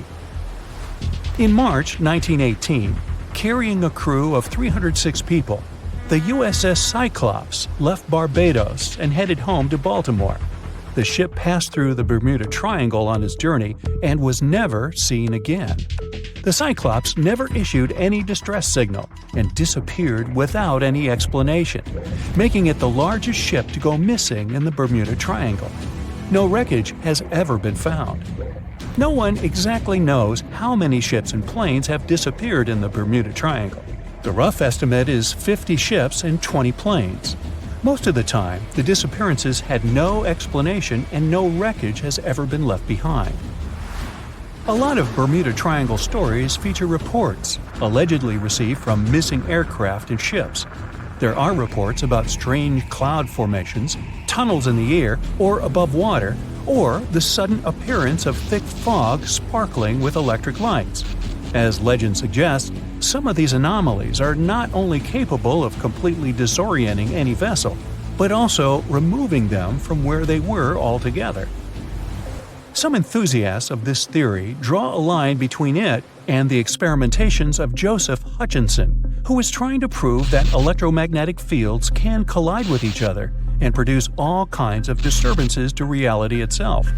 He's done countless experiments in which electromagnetic fields were able to make objects levitate, fly out of the water, and begin to illuminate. Hutchinson himself thinks that similar things may have their place in special places like the Bermuda Triangle. There are some strange structures lying at the bottom of this eerie area. Some even reported the presence of giant pyramids here. In reality, the only giant things here are overstatements. The structures don't look like pyramids at all. They are called the Bimini Road. It lies northwest of the shore of North Bimini Island. In fact, it consists of 2 strange rock formations. Both look suspiciously like building blocks. Research showed that underlying ground layers beneath the Bimini Road feature nothing but bedrock, with no possible cavities in it. That totally excludes any possibility of these rocks being part of a building. In the year 1800, a large sailing vessel called the USS Pickering departed from the U.S. on its way to the West Indies. The ship sailed into the Bermuda Triangle along with its 90-man crew and was never heard from again. The USS Pickering was the first ever confirmed ship to vanish in the Bermuda Triangle. It's believed that the ship was taken out by a storm, but because no wreckage was ever found, we'll never know for sure. William Shakespeare's famous play The Tempest was inspired by the Bermuda Triangle. Sailors returned home to England to tell stories of treacherous waters near the Bahamas where ships mysteriously disappeared. These stories made it back to the bard himself and inspired his final play about a storm at sea transporting a ship to a mysterious land. The shipwreck in Shakespeare's play is based on the 17th century ship Sea Venture. The ship was carrying supplies from England to Virginia when it was struck by a massive storm in the Bermuda Triangle. Sea Venture was battered by the storm for 3 days and barely made it to the shore. Survivors of the wreck were stranded on a desolate stretch of Bermuda for 9 months. The floor of the ocean in the area is littered with shipwrecks from all over the world and of all ages. And as you can imagine, this is a sweet spot for treasure hunters brave enough to challenge the mysterious waters of this place. One of these treasure hunters was lucky enough to come across a secret map made from the orbit of the planet in the 60s during one of the first flights into space. This map reveals a lot of shipwreck coordinates in the Caribbean area. The luckiest treasure hunter in the world believed that these coordinates should lead to the remains of the ship that was part of Christopher Columbus's expedition. What he found there was a huge, unidentifiable object plastered with layers and layers of coral. It had long protrusions sticking out of it in bunches of 5 in different directions. 2 more identical objects were found nearby. Just off the coast of Japan, you'll find the Bermuda Triangle of the Pacific Ocean. Between 1950 and 1954, 9 ships disappeared in this area without leaving a trace. The ship Kaiomaru 5 was sent to investigate these unexplained disappearances when it also vanished. After this incident, the Japanese authorities labeled the area a danger zone, and sailors are encouraged to avoid it. The local people of Andros Island, part of the Bahamas, have a legend in their folklore about a giant, vile octopus-like creature named Luska. Nobody knows how big this creature could be, but they believe it is responsible for the disappearance of vessels in the area. Strangely enough, some giant octopuses were seen and even caught nearby, though they weren't nearly as big as the legendary creature. On the other hand, a giant octopus capable of dragging ships to rock bottom? None have grown to a size this big as far as we know, so this version doesn't seem too concerning. The Bermuda Triangle is one of the rare places on the planet where true north and the magnetic one are in the exact same direction. True north is the geographical north pole of our planet. Magnetic north directs to the north magnetic pole, which constantly wanders around the Earth. Sometimes these poles coincide, and the straight line that connects north and south is called the agonic line. If you fall into this line, your compass will behave strangely. It won't point exactly to the north. Astronauts of the International Space Station notice the Earth's magnetic field is weakened in the Bermuda Triangle area. This field is a shield that protects us from solar radiation. Above the triangle, the particles of the sun's rays move faster than in any other part of the planet. This causes unstable work of electronics of satellites flying in the atmosphere of Earth. It doesn't apply to ships and planes, though. The Bermuda Triangle is one of the most heavily traveled shipping routes in the world. Some skeptics believe that this fact solves the Bermuda Triangle mystery. Statistically, the busier the area, the higher the frequency of accidents and disappearances. While this makes sense, it's not the frequency of disappearances that's responsible for the mystery of the Bermuda Triangle. It's the lack of explanation or wreckage found. A popular theory suggests that rogue waves are responsible for the many disappearances. Rogue waves are called extreme storm waves by scientists. They occur when different weather patterns take place at the same time and cause large, unexpected waves that reach up to 100 feet tall. Witnesses say that the waves look like giant walls of water. These waves could explain why ships go down fast and without leaving any trace. Alaska has its own triangle. Since the late 80s, 16,000 people have disappeared there. Eyewitnesses to the Bermuda Triangle anomaly talk about thick fog, lightning, balls of light, and hallucinations. In Alaska, everything's a bit more complicated. People, planes, ships, they just disappear without a trace. There's no one around to tell us what it felt like. In 1950, a plane took off from Anchorage, Alaska, headed for Great Falls in Montana. It was carrying 8 crew members and 36 passengers. 2 hours after the start of the flight, the captain radioed that everything was fine, and then silence. The 100-foot-long plane seemed to evaporate into thin air. 85 aircraft and around 7,000 people searched for the plane. No trace, not even a screw, bolt, nothing. That plane mystery made the Alaskan Triangle famous. If you look on a map, it's a wild and mostly unpopulated zone that passes near Anchorage, Barrow, and Juneau. Hey, I didn't know about the Alaskan Triangle. Juneau? Yeah, that must be an old joke. That's it for today. So hey, if you pacified your curiosity, then give the video a like and share it with your friends. Or if you want more, just click on these videos and stay on the bright side.